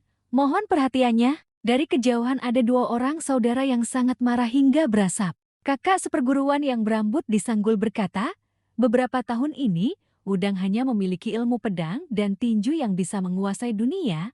Untuk apa lagi datang ke sini memeriahkan acara?" Rekan seperguruannya menimpali, malah mencari beberapa murid perempuan cantik untuk menarik perhatian. Jangan-jangan menyewa mereka. Ya, Ruong Tang berwajah muram. Dia berpikir tak berdaya. Jalur bela diri baru saja pulih, wajar jika jalur bela diri tidak dihargai. Tapi bisakah kalian, rekan kultivator sekalian, berdiskusi dengan suara pelan sedikit? Jika tidak, aku khawatir aku tidak bisa menghentikan kakak seperguruanku. Benar saja, melihat ekspresi gembira Mo Wen Huyen, dia pasti ingin memberi pelajaran pada orang-orang itu. Dia menunjuk emotikon di ponselnya kepada Ruong Tang. "Kakak mau memukul 10 kali." Li Tu Yenjio mengerutkan kening dan menghela napas berkata, "Situasi saat ini pasti sudah jelas bagi kalian semua. Sekte-sekte mungkin semuanya sedang bersiap untuk melihat kita mempermalukan diri. Nanti saat pertukaran seni do kita, sebagian besar juga akan ada yang memanggil kalian untuk bertanding." Tiba-tiba matanya berbinar melihat ke arah Mo Wen Huyen yang diam. Gadis itu juga tidak mengerti, kepalanya penuh tanda tanya. Li Tu Yenjio berkata kepada Mo Wen Huyen dengan ekspresi licik, Saat itu kamu hanya perlu bertindak sedikit untuk menekan mereka. Hari ini kita bisa tenang. Kamu bisa santai menonton pertunjukan. Luong Tang kehabisan kata-kata setelah mendengar itu. Dia khawatir dan menasihati. Tapi paman seperguruan, guru kami sudah berpesan. Mok Wan Huyen sangat penurut. Dia tersenyum dan mengangguk setuju. Luong Tang membayangkan adegan kakak seperguruannya membereskan orang-orang itu, hanya bisa memegangi kepala dan menghela napas. Alun-alun dikelilingi puluhan ribu orang, di tengahnya sudah didirikan arena. Pembawa acara mengumumkan dengan suara lantang, "Sekarang saya nyatakan konferensi dimulai. Hari ini semua sekte Dao dari gunung-gunung terkenal berkumpul di Maoshan. Kami semua adalah garis keturunan Dao yang ortodoks. Semuanya memiliki ilmu sihir yang diwariskan turun-temurun." Semua orang bertepuk tangan meriah. Selanjutnya, kami mengundang rekan-rekan kultivator untuk menunjukkan kemampuan dan tingkat kultivasi sesuka hati, serta bersama-sama mendiskusikan praktik kultivasi. Mok Wan Huyen sepertinya tidak terlalu tertarik. Dia mengangguk-angguk hampir tertidur. Luong Tang berpikir dalam hati, konferensi pertukaran seni Dao ini sebenarnya adalah konferensi untuk saling menguji kekuatan. Dia lalu berpesan kepada kakak seperguruannya, "Nanti jika benar-benar harus naik ke arena, tidak perlu menunjukkan terlalu banyak kemampuan jika tidak penting, cukup tunjukkan tingkat kultivasi saja." Ziklin di sampingnya menatapnya seperti orang tua kecil sambil menyindir. "Sepertinya kamu yang baru jati kakak seperguruan, ya?" Luong Tang hanya bisa tersenyum canggung sambil menggaruk kepala. Seorang pemuda yang penuh percaya diri bangkit dan berkata, "Jika begitu, kami dari Maoshan mohon izin untuk maju lebih dulu." Luong Tang dan Mok Wan Huyen melihat itu dengan penuh harap. Pemuda tampan berwajah dingin itu melangkah ke ring. Di tangannya menggenggam jimat kuning, di sekeliling tubuhnya terpancar cahaya berwarna sama dengan jimat itu. Dia berteriak keras, memamerkan kemampuan di depan ahlinya. Lalu dengan suara boom, jimat di tangannya memancarkan cahaya keemasan yang menyilaukan, lalu menghilang. Dengan suara fu, kepulan asap kuning pekat naik, perlahan berubah menjadi pedang ilusi yang bahkan berputar sekali. Setelah itu, dia menggenggam erat pedang sakti itu, memancarkan cahaya emas yang menyelimuti seluruh tubuhnya. Akhirnya dia menyelesaikan segel tangan, dan pedang sakti itu pun menghilang. Kedua kakak beradik Luong Tang berwajah tanpa ekspresi, mengira akan melihat pemandangan yang mengguncang langit dan bumi. Ternyata hanya begitu saja. Luong Tang diam-diam mengerti. Memang benar, tidak ada sekte yang akan membagikan seni Dao mereka. Entah dari mana terdengar sebuah suara. Apakah ini seni Dao Maoshan yang terkenal itu? Hebat sekali. Semua orang kebingungan tidak tahu dari mana suara itu berasal. Perwakilan Maoshan di arena bertanya dengan suara keras. "Siapa yang berbicara?" Suara tadi kembali terdengar. "Dulu waktu kecil di bawah jembatan layang, hanya dengan 1 koin sudah bisa melihat 7 adegan dan bisa menghasilkan uang jajan juga." Mok Wan Huyen dengan lembut mencubit tangan Luong Tang, menunjukkan sesuatu padanya. Ternyata seorang pria berambut pirang yang tampan sedang berbaring di sofa yang berbicara. Dia sekalian menyindir lagi. Pria tampan ini bernama Titin Chung. Luong Tang melihat ekspresi dan perilakunya, lalu menebak-nebak. 3 sekte jimat. Orang ini mungkin pewaris Gunung Longu atau Gunung Gezao. Mendengar nada bicaranya, jangan-jangan dia punya dendam dengan pendeta Tao Maoshan? Pembawa acara khawatir semua orang akan bertengkar, buru-buru menengahi. 3 sekte jimat masing-masing memiliki keahlian sendiri, tentu saja memiliki karakteristiknya sendiri. Kami mengundang murid sekte berikutnya untuk menunjukkan ilmu pedang Tai dari Wudang. Mendengar namanya dipanggil, Fu Onglong dengan aura gagah perkasa membawa pedangnya naik ke arena. Di bawah arena ada 2 orang yang berbisik-bisik. Ilmu pedang Wudang memang menakjubkan, tapi hari ini semua orang menunjukkan seni Dao, ilmu pedang sepertinya kurang cocok. Orang di sebelahnya menjawab, "Apakah Wudang tidak memiliki ilmu pedang terbang?" Benar juga, ya. Dulu tidak ada energi asal langit dan bumi, Wudang tentu saja tidak mengutamakan ilmu pedang terbang apapun. Titin Chung berkata dengan santai sambil berbaring di sofa. "Kalian berdua jangan bicara sembarangan. Hati-hati. Kakak seperguruan Wudang ini bisa saja mendorong energi pedang, dan membunuh kalian berdua dengan satu sabetan." Semua orang tertawa terbahak-bahak. Chuang Long melihat sekeliling dengan bingung. Bertanya, rekan kultivator mana yang sedang? Belum selesai berbicara, Fu Hongtang melangkah maju memanggil, "Kakak seperguruan Chu." Dia dengan percaya diri melangkah ke Rin dan berkata, "Biarkan saya." Chuang Long berpikir, paman seperguruan pernah berkata bahwa adik seperguruan memiliki kemampuan pedang yang mendalam. Membiarkan dia naik ke Rin memang jauh lebih cocok daripada saya. Kakak seperguruan Chu menyerahkan pedang itu kepada Fu Hongtang dengan kedua tangannya. "Ilmu saya belum sempurna, merepotkan adik seperguruan." Fu Hongtang pun dengan sopan menerima pedang itu.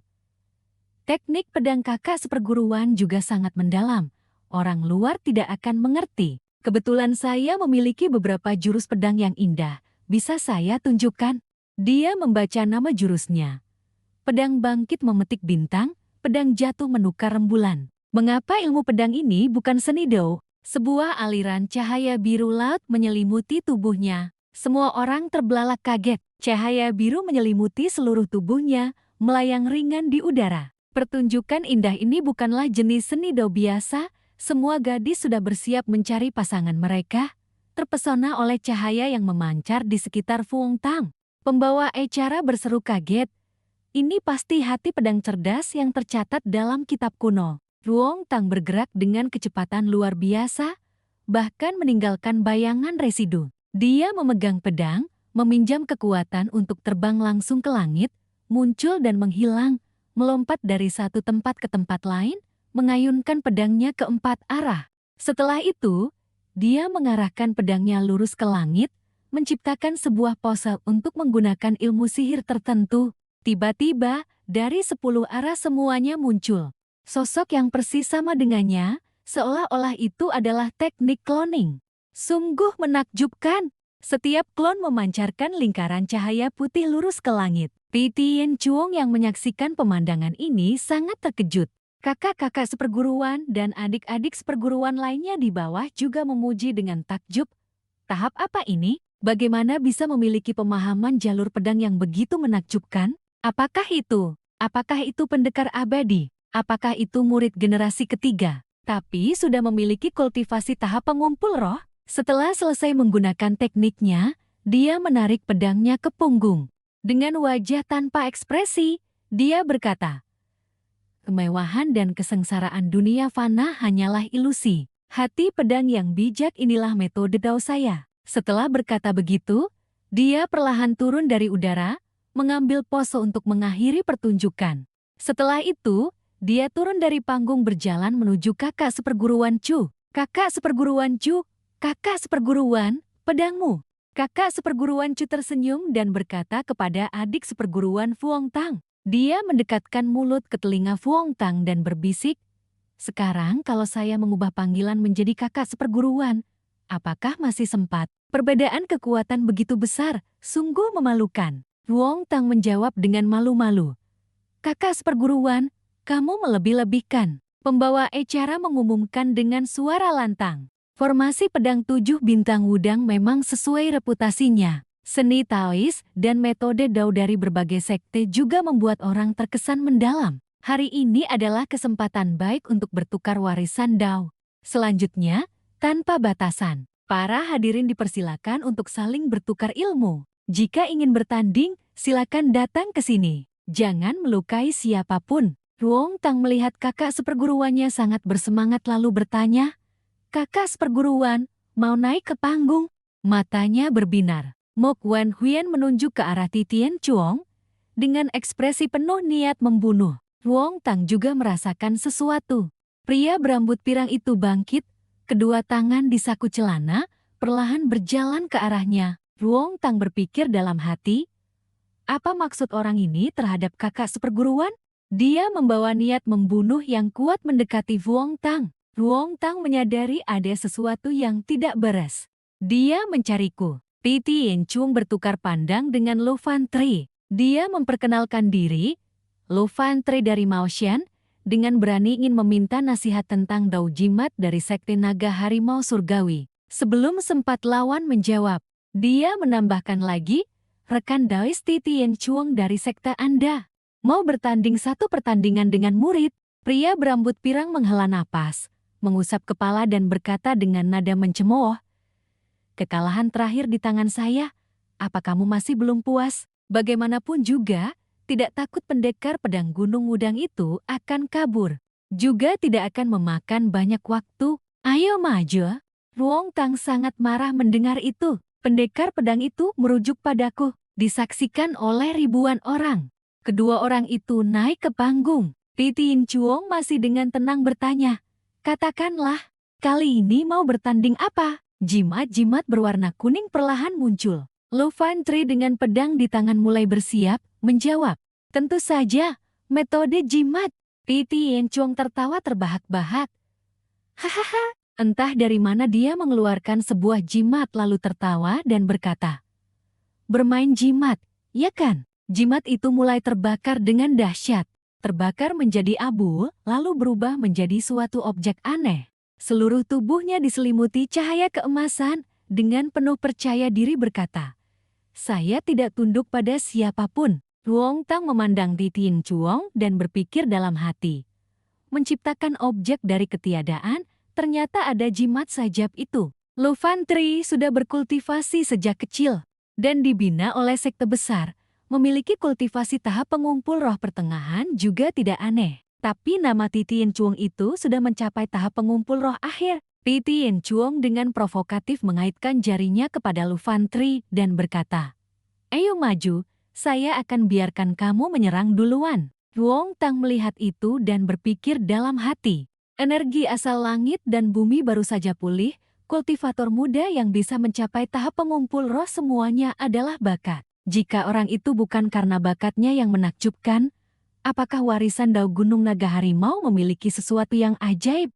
Mata Fan Tri tajam, menggunakan jemarinya menggores sebuah garis pada badan pedang. Badan pedang itu mengikuti garis goresan itu memancarkan cahaya. Ketika seluruh pedang bersinar terang, memancarkan aura yang menembus jimat-jimat di sekitarnya. Dia berkata, "Mohon petunjuk." Setelah itu, dia mengangkat pedangnya, seberkas cahaya menyilaukan melesat lurus ke langit, sambil berteriak nama jurus. Perintah langit Cing atas, pemicu petir cepat. Jimat-jimat itu juga ikut terbang. Kekuatan yang begitu besar hingga menembus lubang di lapisan awan. Dari lubang itu, seberkas energi seperti kilat melesat lurus ke Rin. Titian Chuang dengan ringan menghindar. Jurus ini lagi, sungguh tidak ada yang baru. Lu Fan Tri mengayunkan pedangnya, mengendalikan jimat-jimat terbang ke berbagai posisi yang berbeda. Dimanapun jimat jatuh, energi langsung melesat ke sana, tapi tetap tidak bisa mengenai satupun serangan. Dengan jurus yang tidak diketahui, Titian Chuang dengan ringan meluncur beberapa kali dan berhasil menghindari seluruh serangan. Dan tidak lupa menyindir beberapa kalimat. "Hai, jimat Mao Shan Qing atas kalian, apa sudah bisa dipakai? Teknik petirnya bisa diperkuat sedikit lagi tidak? Jurus-jurus ini sungguh terlalu membosankan." Titian Chuang mulai membalas serangan. Di tangannya memegang dua jimat, yaitu jimat ular spiritual dan jimat transformasi bangau. Masih belum mau menyerah. "Li kecil, kamu kira saya akan membiarkanmu begitu saja? Omong-omong, saya sudah lama ingin menanyakan satu hal padamu. Kamu akan terlihat seperti apa kalau memakai pakaian wanita? Oh ya, nanti saya panggil kamu adik perempuan Li, boleh tidak?" Setelah berkata begitu, dia melepaskan burung dan ularnya melesat ke arah Lu Fan Tri. Tapi Lu Fan Tri juga bukan orang sembarangan. Satu ayunan pedang telah menghancurkan energi jimat ular spiritual dan jimat transformasi bangau. Titian Chuang merasa seolah dia masih menahan diri. Lalu menjentikan jari memanggil jimat-jimat yang membawa berbagai jenis energi elemen. Dia tertawa terbahak-bahak. "Hahaha, saya belum menggunakan semuanya. Jika kamu memaksa saya menunjukkan kemampuan sejati saya, sungguh, itu hanya akan merobek beberapa jimat usang saja. Jika hari ini kamu memaksa saya menghabiskan lebih dari 100 jimat, maka saya anggap saya kalah. Bagaimana?" Energi api, es, air, tanah secara bersamaan bergelombang naik, melesat lurus ke arah Fan Tri. Fan Tri berteriak keras, "Diam!" Lalu menggunakan pedangnya untuk menangkis serangan. berbagai elemen saling bertabrakan, menyebabkan ledakan besar. Dari dalam tubuh Van Tri terbang keluar ratusan jimat, membentuk semburan energi terobosan menyelimuti tubuhnya. Ini memang lapisan pertahanan yang kokoh, berhasil menetralkan serangan Ti Tianquan. Tapi sepertinya masih belum cukup. Ti Tianquan melepaskan 2 jimat berwarna ungu, berkata, "Adik perempuan Li, baru begini saja sudah tidak tahan?" Pertunjukan yang menarik masih ada di belakang. Jimat-jimat itu perlahan berubah menjadi kupu-kupu kecil yang tak terhitung jumlahnya dan terbang mendekat. Mereka mengepung Van Tri, akhirnya menyelimuti dirinya tanpa menyisakan celah. Dikira seperti itu sudah berakhir, tapi dari dalam kegelapan tiba-tiba berkilau kekuatan spiritual dari artefak suci. Energi yang meledak menghancurkan serangan gelap Ti Tianquan. Ruong Tang berseru kaget. Jubah Daoist itu ternyata adalah artefak suci. Meskipun jubah Daoist terlihat bukan level tinggi, membutuhkan banyak esensi sejati dan keampuhan untuk dipertahankan, tapi bisa melihat artefak suci sejati dari Sekte Dao, perjalanan ini tidak sia-sia. Ti Tianquan melipat tangan dan berkata, "Teknik payah. Warisan Ki 1000 tahun malah diberikan kepada murid tahap pengumpul roh Maoshan, sungguh tidak tahu malu. Tapi para tetua di Gunung Naga Harimau kami juga tidak lebih baik." Setelah berkata begitu, dia meraba-raba sesuatu di saku bajunya. Sayangnya, sebelumnya mereka juga memberikan saya hal yang serupa. Setelah berbicara, Tianquan mengangkat sebuah giok berbentuk bulan sabit. Pihak Maoshan yang mendengar itu, para tetua mereka semua sangat marah. Sementara para tetua Gunung Longhu tertawa kegirangan. Tianquan dengan percaya diri menggenggam erat giok berbentuk bulan sabit di tangannya. Dia berkata, "Bagaimana sekarang? Tidak ada lagi yang perlu menjaga muka." Lu Van Tri berpikir dalam hati, "Meskipun aku tidak tahu apa kegunaannya, tapi giok itu jelas sebuah artefak spiritual. Aku sudah menggunakan jurus terakhirku, pertandingan ini tidak boleh kalah. Kalau begitu, satu-satunya cara adalah menyerang lebih dulu." Van Tri mengumpulkan kekuatan dan berteriak nyaring, "5 dewa penjuru, hancurkan kehampaan ini." Energi dari tubuhnya melesat lurus ke langit. Dia mengayunkan kedua tangannya, mengendalikan energi untuk berbalik ke arah Tianquan. Kekuatan petir yang sangat dahsyat menghantam, tetapi tampaknya masih tidak berguna. Karena Tianquan hanya perlu mengelak dengan ringan untuk menghindari semuanya, dia bahkan tidak lupa mengejek, "Cuma segitu saja. Nggak tahu diri, jurus terakhirmu masih level segini. Sepertinya pertandingan ini beda kelas deh." Ketika Tianquan melemparkan giok ke dahinya, giok itu langsung bersinar. Dia dengan wajah percaya diri berkata, "Giliranku. Formasi 6 jimat iblis di tanganku. 6 teknik ajaib. Patuhi perintahku." Cahaya biru misterius memancar, berubah menjadi sebuah kubus yang melingkupinya, membantunya menahan petir yang dikeluarkan oleh Van Tri. Setelah itu, dia melemparkan jimat-jimat lain. Jimat ini terlihat asli, pasti produk kelas atas. Adik perempuan Lu Kuang pasti kalah. Jimat itu dengan cepat terbang ke arah Van Tri. Lu Van Tri melebarkan matanya. Tahu bahaya akan segera datang. Ia segera mengayunkan tangan membangun penghalang pertahanan untuk menahan jimat Tianquan. Jimat itu, sebelum mencapai target, tiba-tiba mengeluarkan darah dan menempel erat pada penghalang, membuat Van Tri sangat terkejut. Para murid Maoshan dengan marah mengumpat, "Sialan! Bahkan darah anjing hitam pun dipakai. Apa dia masih punya rasa malu sih?" Tiba-tiba, sebuah jimat menembus penghalang, menggores langsung ke wajah Van Tri, meninggalkan luka yang dalam. Van Tri menyentuh pipinya melihat darah mengalir deras, pedang panjangnya jatuh ke tanah tanpa da'a. Lu Van Tri menunduk tak berdaya, berkata, "Aku kalah." Ruong Tang melihat itu lalu berkata, "Pewaris Gunung Longhu ini memang tidak biasa." Suara Li Tuyanjiu terdengar. Tianquan ini benar-benar tidak main-main. Ruong Tang terkejut berbalik bertanya, "Paman guru kenal dia?" Li Tuyanjiu mengelus janggutnya dengan lembut menjawab, "Pernah mendengarnya. 6 tahun lalu dia berlatih kultivasi di Gunung Longhu.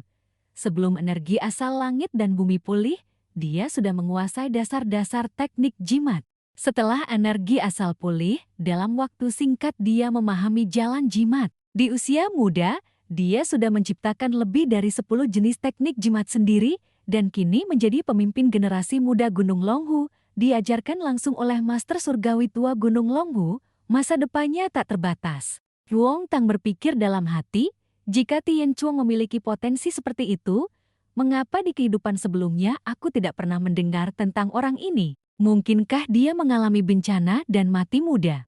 Jika tidak, dengan karakter dan kemampuannya, bagaimana mungkin tidak ada yang mengenalnya? Tian Chuang sedang melepaskan giok di dahinya, menghela napas, sungguh merepotkan, mengaktifkan artefak spiritual sekali saja tidak mudah. Dia berbalik dan melihat lurus ke arah pendekar pedang Gunung Wudang di arah selatan. Tian Chuang menantang Fuong Tang. Bro, gimana kalau kita tanding sebentar? Fuong Tang dengan bingung menunjuk dirinya sendiri. Saya, Paman Guru berpesan, tapi kamu ingat pesan Guru? Jangan pamer seni do sembarangan, harus rendah hati, mengerti? Paman Guru Litu Yinjiao yang mendampinginya berbalik memanggil Fine Nenegram. Setelah berpikir dan menimbang, dia dengan wajah penuh percaya diri memutuskan untuk menghadapi tantangan. Jika mundur tanpa bertarung, aku khawatir itu akan membuat Wudang dicap pengecut. Luong Tang bangkit dengan gagah berani, membuka mulutnya berkata, "Kakak seperguruan Nonglong, pinjamkan pedang berharga itu sebentar." Sekelilingnya langsung ramai berbisik-bisik. Nggak peduli dia serius atau enggak. Saat ini tingkat kultivasi pemuda ini belum tinggi, pedangnya tidak bisa lepas dari tangannya. Aku khawatir sulit baginya untuk menang. Benar, lawan bisa melemparkan puluhan jimat. Bagaimana mungkin dia tidak merugi? Kakak seperguruan perlahan menarik lengan baju Fuong Tang, di wajahnya terlihat jelas kekhawatiran. Tidak ingin dia ikut bertanding. Fuong Tang menggenggam tangan kakak seperguruannya. Dengan ekspresi meyakinkan menghibur, kakak seperguruan tenang saja. Tidak apa-apa. Mok Wan Huyan melebarkan mata cerahnya. Mendengar dia berkata begitu, Mok Wan Huyan langsung sangat percaya, menyemangatinya. Anglong memberikan pedang kepada Fuong Tang, tidak lupa berpesan, adik seperguruan hati-hati. Dia menerima pedang, berterima kasih, terima kasih banyak, kakak seperguruan. Fuong Tang berbalik berbicara dengan Paman Guru Litu Yinjiao. Saya ingin mengambil kesempatan ini untuk menguji kemampuan saya. Jika tidak bertanding, saya khawatir itu akan membuat Wudang malu. Tu Yinjiao menjawab, Fine Nenegram, kamu harus memperhatikan keselamatan dirimu, ketenaran kosong seperti ini tidak ada artinya. Fuong Tang melangkah naik ke panggung, berhadapan dengan Tian Chuang. Di bawah panggung, Siklin berbalik bertanya kepada Chuang Long, kakak seperguruan, menurutmu Fine Nenegram bisa mengalahkan Tian Chuang? Anglong menjawab, sulit dikatakan. Teknik jimat Tian Chuang memiliki keahlian yang tidak biasa, ditambah artefak spiritual Giok itu dapat meningkatkan efektivitas kultivator, memperkuat kekuatan jimat. Tian Chuang saat ini mengambil sebuah jimat dari dalam tas memperkenalkan diri.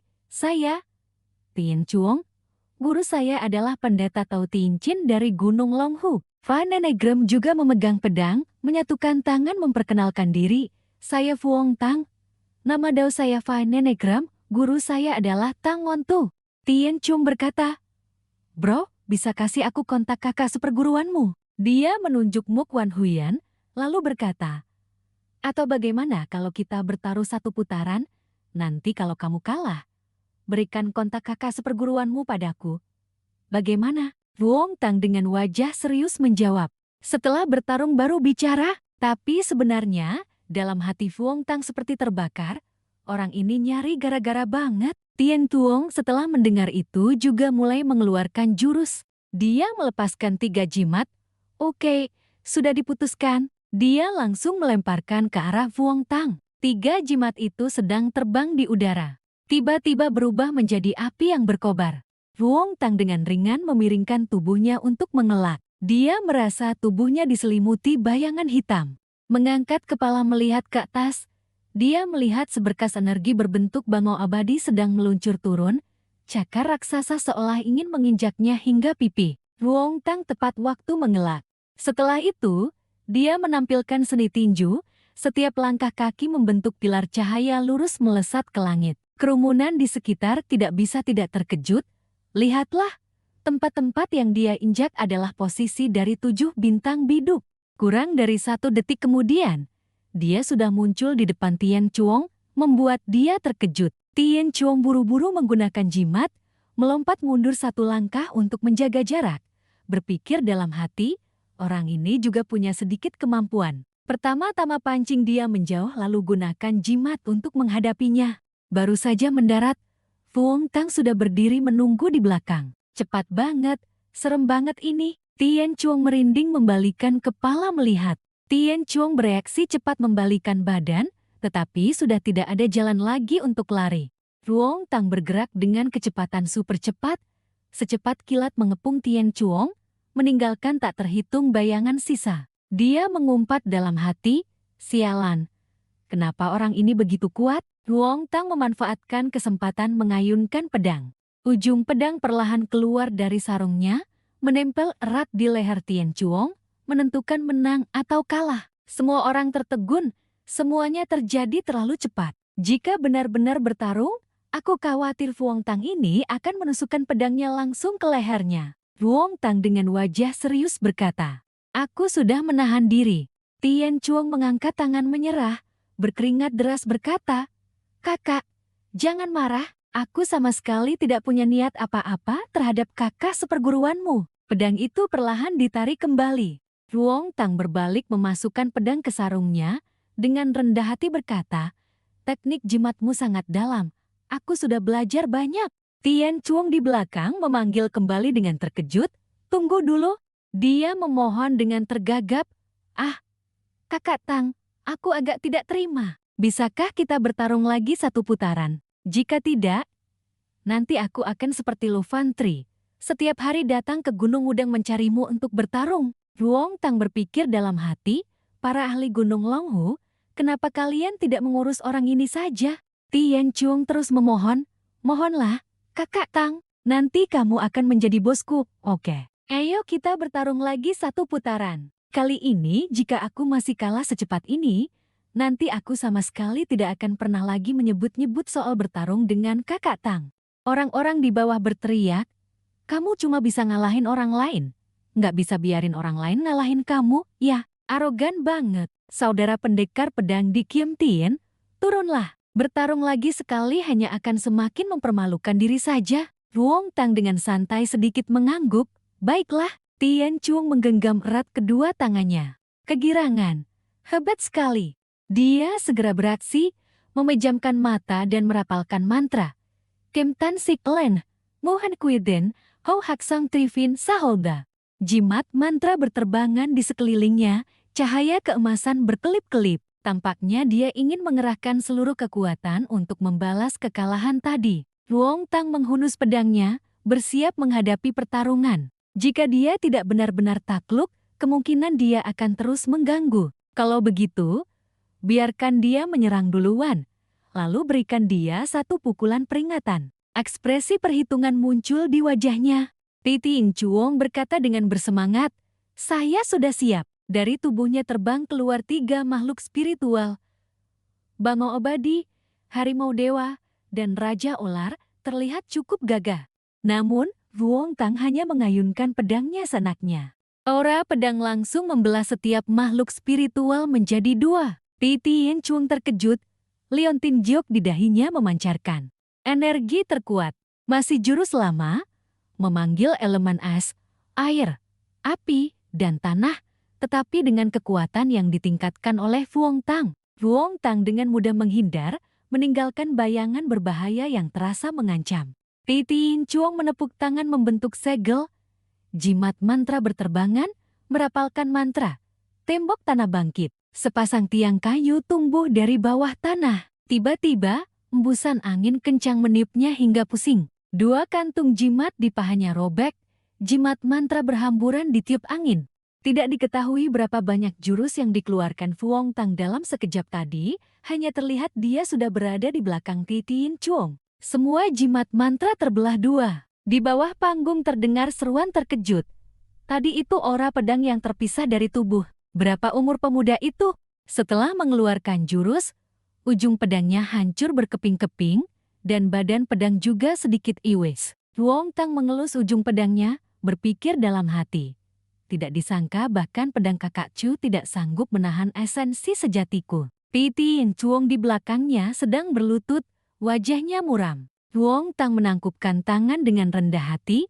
Rekan kultivator Titian Chuong sudah mengalah. Di belakang, beberapa orang berebut mengambil foto dan melakukan siaran langsung. Dia turun panggung menemui para kakak seperguruan. Kakak seperguruan Chuong Long, maaf sudah merusak pedang berhargamu. Chuong Long menjawab dengan gembira. Fango, tidak perlu sungkan. Pedang ini hancur di tanganmu juga tidak sia-sia. Si Klin juga berseru. Fango, tidak kusangka kamu bisa mengalahkan Titian Chuong. Hebat sekali. Wong Tang berjalan ke tempat kakak seperguruannya duduk. Kakak seperguruan, aku menang. Kakak seperguruan sangat puas, mengiriminya emotikon ucapan selamat. Ah, bagus sekali. Wong Tang berkata dengan malu-malu. Terima kasih, kakak seperguruan, sudah menyemangatiku. Dalam hati dia khawatir, hari ini aku tampil terlalu cemerlang, tapi beberapa hari ke depan aku juga harus bermeditasi dan berkultivasi di gunung. Seharusnya tidak ada masalah. Mok Wan Huyan tiba-tiba berwajah serius. Mok Wan Huyan mengulurkan tangan menghalangi di depan Wong Tang. Dia bertanya kepada kakak seperguruannya dari arah panggung pertarungan dengan bingung.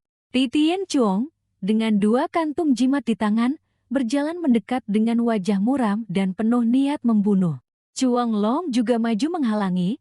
Rekan kultivator dari Gunung Longhu, apalagi yang kamu inginkan? Orang-orang di sekitar berkumpul untuk menonton keramaian. Wong Tang dengan tenang menepuk bahu kakak seperguruannya, lalu berkata, biarkan aku yang mengurus ini.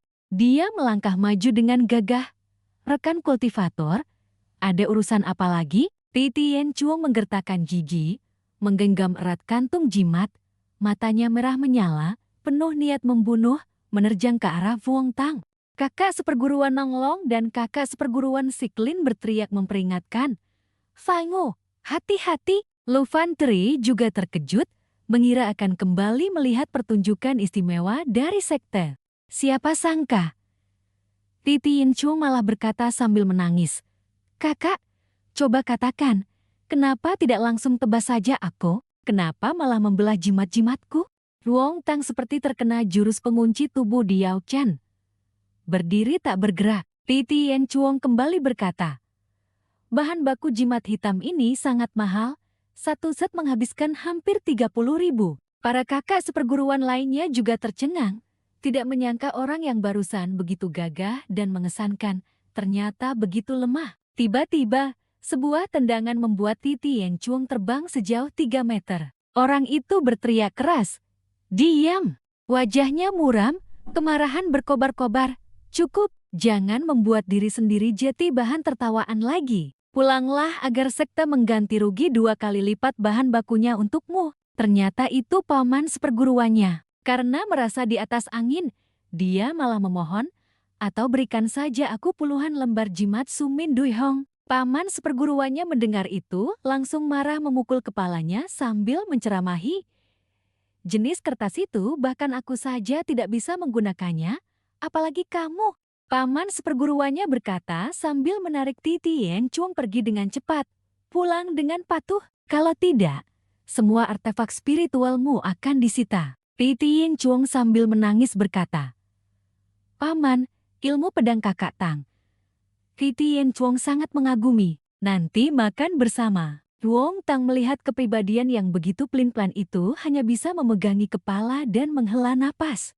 Setelah 3 pertandingan pembuka, konferensi pertukaran kali ini akhirnya dimulai. Setelah beberapa kali naik panggung, aku sudah mengembalikan reputasi Wudang. Seluruh olah kembali tenang. Selanjutnya, cukup mengamati dengan tenang, aku bisa melewati hari-hari konferensi dengan damai, pikir Wong Tang dalam hati. Di belakang, 2 orang bercanda. Rekan kultivator sudah mencapai tahap pembentukan embrio. Kenapa tidak naik bertanding dengan pendekar pedang muda abadi? Pria gemuk di sampingnya tertawa dan menjawab, sudahlah, harus menjaga reputasi diri sendiri dan sekte. Wong Tang mendengar itu dan mengerti dalam hati. Oh, jadi begitu. Asap hijau bergulung-gulung berputar dan berakselerasi. Sebuah badai tornado raksasa muncul entah dari mana. Seorang pria terperangkap di tengah, air mata bercucuran. Ternyata ini adalah lawan yang sedang bertarung dengan Mokwan Huyen. Mengikuti jurus pamungkas, di bawah kakinya muncul diagram Bagua Yin Yang. Badai tornado perlahan menghilang, lawannya terlempar ke udara.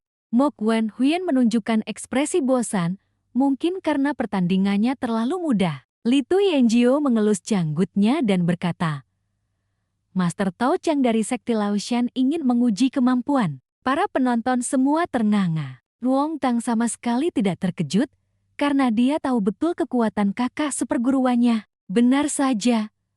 Tahap pembentukan embrio biasa pada dasarnya bukan tandingan kakak seperguruannya. Mokwan Huyen mengalahkan lawannya. Mokwan Huyen melemparkannya keluar aren. Terdengar suara buk. Dia dengan dingin berbalik dan pergi. Saat turun arena, semua orang menatap ke arah Luong Tang. Luong Tang tersenyum memuji. Kakak seperguruan hebat. Tangannya masih memegang roti isi pengisi energi. Mata Mokwan Huyen tiba-tiba berbinar. Dia menghela napas lega, seolah-olah semua kekhawatirannya terangkat. Senyum lembut merekah di wajahnya. Orang-orang di belakang berbisik-bisik. Semudah ini sudah mencapai tahap tengah inti emas. Sungguh master sejati. Melihat Mokwan Huyen kembali ke tempat duduknya, semua orang mengarahkan pandangan ke arahnya. Perhatian semua orang mungkin karena tindakan aneh Luong Tang. Dia mengangkat papan bertuliskan, yang hidup jangan mendekat. Jika ada urusan, hubungi adik seperguruan dulu. Dia tersenyum canggung. Kakak seperguruan, merepotkanmu. Setelah hari ini, semua sekte Tao telah menemukan jalannya masing-masing. Selama energi asal langit dan bumi masih ada, era kultivasi akan kembali tiba. Khawatir bahwa masa damai dan sejahtera ini tidak akan bertahan lama. Sekte Tao bisa mendorong murid-muridnya, tetapi bagaimana dengan kultivator sesat yang tersisa atau binatang iblis yang telah memulai jalur iblis? Jalur kultivasi mungkin menjadi lebih mudah, tetapi bagaimana cara mengatasi persaingan antar kekuatan ini di dunia? Luong Tang penuh kekhawatiran dan pemikiran, melihat Mokwan Huyen sepertinya tahu apa yang sedang dia khawatirkan. Dia segera mengenyahkan kekhawatirannya. Sudahlah, untuk apa memikirkan hal-hal ini? Lakukan saja semampuku. Kalau langit runtuh, akan ada yang lebih berkuasa yang menopangnya. Bagaimanapun, bisa melanjutkan jalan kultivasi ini dengan bermartabat nanti sudah cukup baik. Sambil berpikir, dia melangkah pergi. Meskipun melalui banyak kesulitan, konferensi pertukaran akhirnya berakhir dengan sukses. Dirinya sendiri benar-benar mendapatkan banyak keuntungan dalam konferensi kali ini. Luong Tang bersama kakak seperguruannya, Titian Chuong, dan para kakak seperguruan serta teman-temannya, baru saja meninggalkan lapangan, sedang diam-diam berpikir. Tiba-tiba, sebuah suara terdengar yang membuatnya terkejut. Kakak Tang, tunggu sebentar. Kakak Tang, seluruh tubuhnya gemetar. Dia tersenyum canggung bertanya, Anda ada urusan apa? Titian Chuong tersenyum lebar, satu tangan menepuk dada, satu tangan mengangkat ponselnya sambil berkata, Luong Tang, ayo berteman di WeChat, kita sudah sepakat. Nanti kita pasti akan sering bertemu, harus lebih sering berkomunikasi.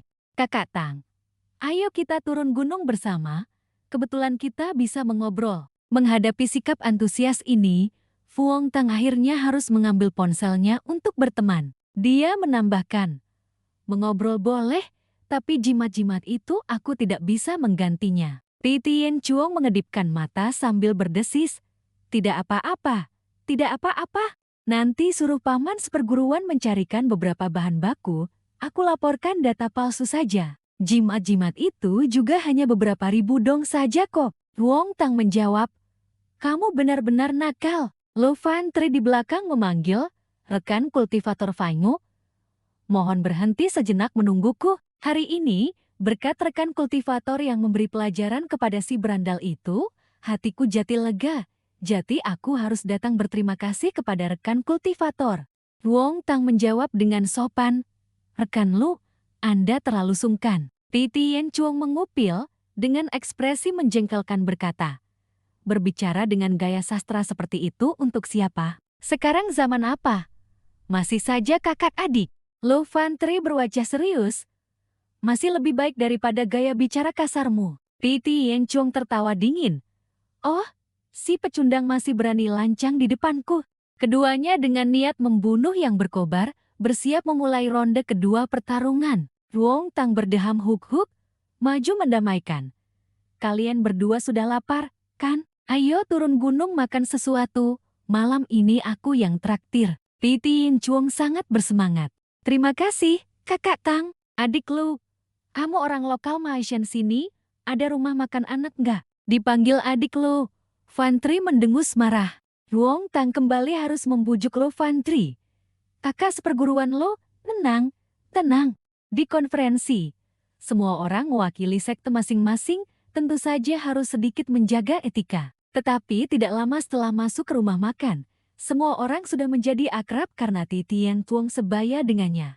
Karena kepribadiannya yang nakal, Titi Yen Chung dibawa oleh keluarganya ke Gunung Longhu untuk dididik. Karena bakatnya yang luar biasa dalam jimat mantra, barulah dia memiliki harisma seperti hari ini. Dirinya sendiri tidak asing dengan Lu Fan Tri. Bagaimanapun juga di kehidupan sebelumnya dia adalah salah satu dari 36 pahlawan Tao. Sejak kecil sudah mengikuti gurunya naik gunung untuk berkultivasi, ditambah lagi aura yang luar biasa, di internet banyak kultivator yang menjadi penggemarnya. Beberapa tahun lalu, Lu Fan Tri datang ke Gunung Longhu untuk berlatih, dipukuli oleh Titi Yen Chung hingga pingsan. Sejak saat itu, keduanya menjadi musuh bebuyutan. Setelah kultivasinya sedikit mencapai hasil, dia ingin membalas dendam tetapi terus-menerus gagal. Maka terjadilah adegan hari ini. Hari ini, aku dan kakak seperguruan di konferensi telah menyelesaikan perseteruan antar sekte. Kedua orang itu datang atas perintah untuk berteman juga bisa dianggap wajar. Tapi aku tentu saja tidak akan menjadi sombong karena itu. Bagaimanapun juga, dunia kultivasi saat ini tetap harus bertindak hati-hati, tidak boleh sombong dan angkuh, berkultivasi dengan rendah hati barulah jalan yang benar. Matahari perlahan bergeser ke barat, malam tiba, bulan terbit di tengah langit. Di sebuah bangunan luas, tidak jelas milik siapa. Di dalamnya ada seorang wanita yang sedang menonton ulang rekaman pertandingan sore. Dia memerintahkan stafnya, sekte Maoshan sudah mengirimkan rekaman lebih dari 10 jam, segera saring informasi yang berguna di dalamnya. Tangannya memegang secangkir teh yang mengepulkan asap. Seorang staf karena terlalu terkejut, tanpa sadar mengeluarkan kata-kata kasar. Wanita itu bertanya dengan bingung, "Ada apa?" Staf itu memutar ulang video, menemukan hal istimewa. Ketua tim setelah melihat juga menunjukkan ekspresi bingung. Astaga, siapa itu? Immortal Pedang. Jenis ilmu pedang ini hanya terlihat di film. Sambil menyeruput teh, dia bertanya, "Siapa orang itu?" Sekretaris wanita di belakangnya memegang setumpuk dokumen, mendorong kacamata dan berkata, "Orang ini bernama Fuong Tang, nama daunnya Fai Mo. Menurut informasi yang kami dengar, guru dari Kak Fuong Tang, nama daunnya Tang Ngontu, kabarnya sudah berada di atas tahap pembentukan embrio." Sambil bicara, dia melihat foto Tang Ngontu. Cangkir teh di tangan guru yang belum habis diminum, jatuh ke tanah dan pecah berkeping-keping. Matanya menjadi sangat serius. Ketua tim wanita itu bertanya lagi, "Kamu bilang gurunya siapa?" Beberapa hari kemudian, pertemuan pertukaran berakhir. Fuong Tang dan Mok Wen Huyen sedang dalam perjalanan kembali ke Gunung Wudang untuk berlatih kultivasi. Fuong Tang sangat perhatian padanya, membawakan semua barang bawaannya, dan mengingatkan kakak seperguruannya untuk berjalan pelan, berhati-hati melangkah. Setelah pertemuan itu selesai, Paman Li secara khusus mengizinkan dia libur beberapa hari, pulang ke rumah juga agar orang tuanya tenang. Dia teringat saat pulang dan bertemu orang tuanya. Ibu dan Mok Wan Huyen duduk bersama memuji. "Nak Huyen, tidak disangka sekarang kamu cantik sekali." Dia dan ayahnya berbisik, "Tang, kamu dan kakak seperguruan sudah sampai tahap mana? Kapan ayah menyiapkan seserahan?" Ruong Tang dengan cerdik menjawab, "Ayah tenang saja, selama saya masih hidup, saya pasti akan membuat ayah dan ibu menggandong cucu." Sayangnya, selama waktu istirahat, dia selalu dibombardir pesan dari seseorang, "Kak Tang, rumahmu di mana?" "Ya, Kak Tang sudah sampai rumah." "Kak Tang, kapan kamu datang bermain ke Gunung Longhu?" "Kak Tang, Kak Tang." Tiga kakak seperguruan sedang berdiskusi. Bukankah itu kakak seperguruan Fangu dan kakak seperguruan Batmu? Saya dengar kakak seperguruan Nonglong bercerita, mereka tampil sangat hebat di pertemuan pertukaran. Kakak seperguruan Chu Onglong, mereka sudah kembali ke gunung beberapa hari yang lalu. Beberapa hari ini berita tentang pertemuan pertukaran sudah menyebar ke seluruh Gunung Mudang. Sekarang semua kuil di gunung tahu tingkat kultivasimu dan kakak seperguruan. Tapi dia juga tidak akan sombong karenanya, bagaimanapun juga, semua orang adalah praktisi Dao. Meskipun di kehidupan sebelumnya dia juga pernah diremehkan oleh para kultivator senior, dia tidak ingin menjadi kultivator jahat semacam itu. Kedua orang itu telah sampai di depan gerbang bela diri. Guru sudah menunggu di sana. Batnu dan Faingu dengan hormat memberi salam kepada guru. Kami sudah kembali. Tang Montu melipat kedua tangannya di belakang punggung, dengan ekspresi serius berkata, kalian berdua kali ini pergi ke Gunung Maoshan. Bukankah saya sudah berpesan untuk sedikit rendah hati? Huang Tang tertawa canggung menjawab, Guru, ada alasannya. Sementara Mok Wan Huyen bersembunyi di belakangnya dengan ketakutan. Guru tertawa terbahak-bahak, menepuk bahu Huang Tang berkata, Bagus sekali, meskipun kita adalah tamu Gunung Maoshan, tapi kita juga bisa dianggap sebagai kultivator Gunung Mudang. Kali ini kalian berdua tidak mempermalukan saya. Namun, selanjutnya kalian tetap harus kembali ke rumah, lanjutkan berlatih kultivasi di gunung dengan tenang. Kemarin, adik seperguruan Li ada mengirimkan beberapa barang, di antaranya ada 2 barang yang tidak buruk, anggap saja sebagai hadiah untuk perjalanan ini. Tang Montu berbalik dan melambaikan tangan. Saya masih harus pergi ke Istana Taih untuk membahas pekerjaan, nanti malam saya akan membawakan makanan untuk kalian berdua. Baik, Guru. Keduanya menjawab serentak. Huang Tang tiba-tiba merasa ada yang aneh. Baru beberapa hari rasanya guru akan segera menembus tahap selanjutnya. Berpindah adegan ke dalam kamar, Huang Tang dan Mok Wan Huyen sedang membuka hadiah. Mungkin untuk berterima kasih atas usaha mereka di pertemuan pertukaran, Paman Li Tuyenjiao secara khusus menyiapkan banyak hadiah untuknya dan kakak seperguruannya. Di antaranya, hadiah untuknya jelas sangat diperhatikan. Dia menerima sebuah pedang yang cukup bagus. Kakak seperguruan menerima kain sutra dan brokat. Huang Tang dengan gembira menghunus pedang untuk mencoba. Pedang kuno Wen Yuan ini terlihat biasa saja. Tetapi saat digunakan baru tahu, di dalam pedang terkandung esensi pedang, jelas merupakan senjata yang khusus dibuat oleh kultivator pedang. Meskipun tidak semagis jubah emas batu giok milik Lu Fan Tri, atau batu giok bulan sabit hitam milik Titian Chuong, tapi bagaimanapun juga ini adalah barang berharga, meski bukan yang terbaik. Jika dianggap sebagai imbalan untuk perjalanan ke Maoshan ini, itu tidak terlalu buruk. Setelah mencoba pedangnya, dia berdiri di depan kakak seperguruannya. Buru-buru berkata, Kakak seperguruan, lihat pedang ini. Mok Wan Huyen membelainya dengan tangan kecilnya. Pedang Huang Tang sedikit menggeleng. Huang Tang buru-buru menjelaskan, Kakak seperguruan jangan khawatir, aku tidak akan menggunakannya untuk membunuh. Dalam hatinya dia berpikir, pedang adalah alat pembunuhan. Apakah kakak seperguruan khawatir hati Daoku akan terpengaruh oleh pedang ini? Mok Wan Huyen membuka, mengeluarkan sebuah jimat giok dan memberikannya kepada Huang Tang. Dia buru-buru melambaikan tangan menolak. Kakak seperguruan, aku sudah punya pedang ini. Jimat penenang roh ini tentu saja milik kakak seperguruan. Mok Wan Huyen dengan tegas berkata.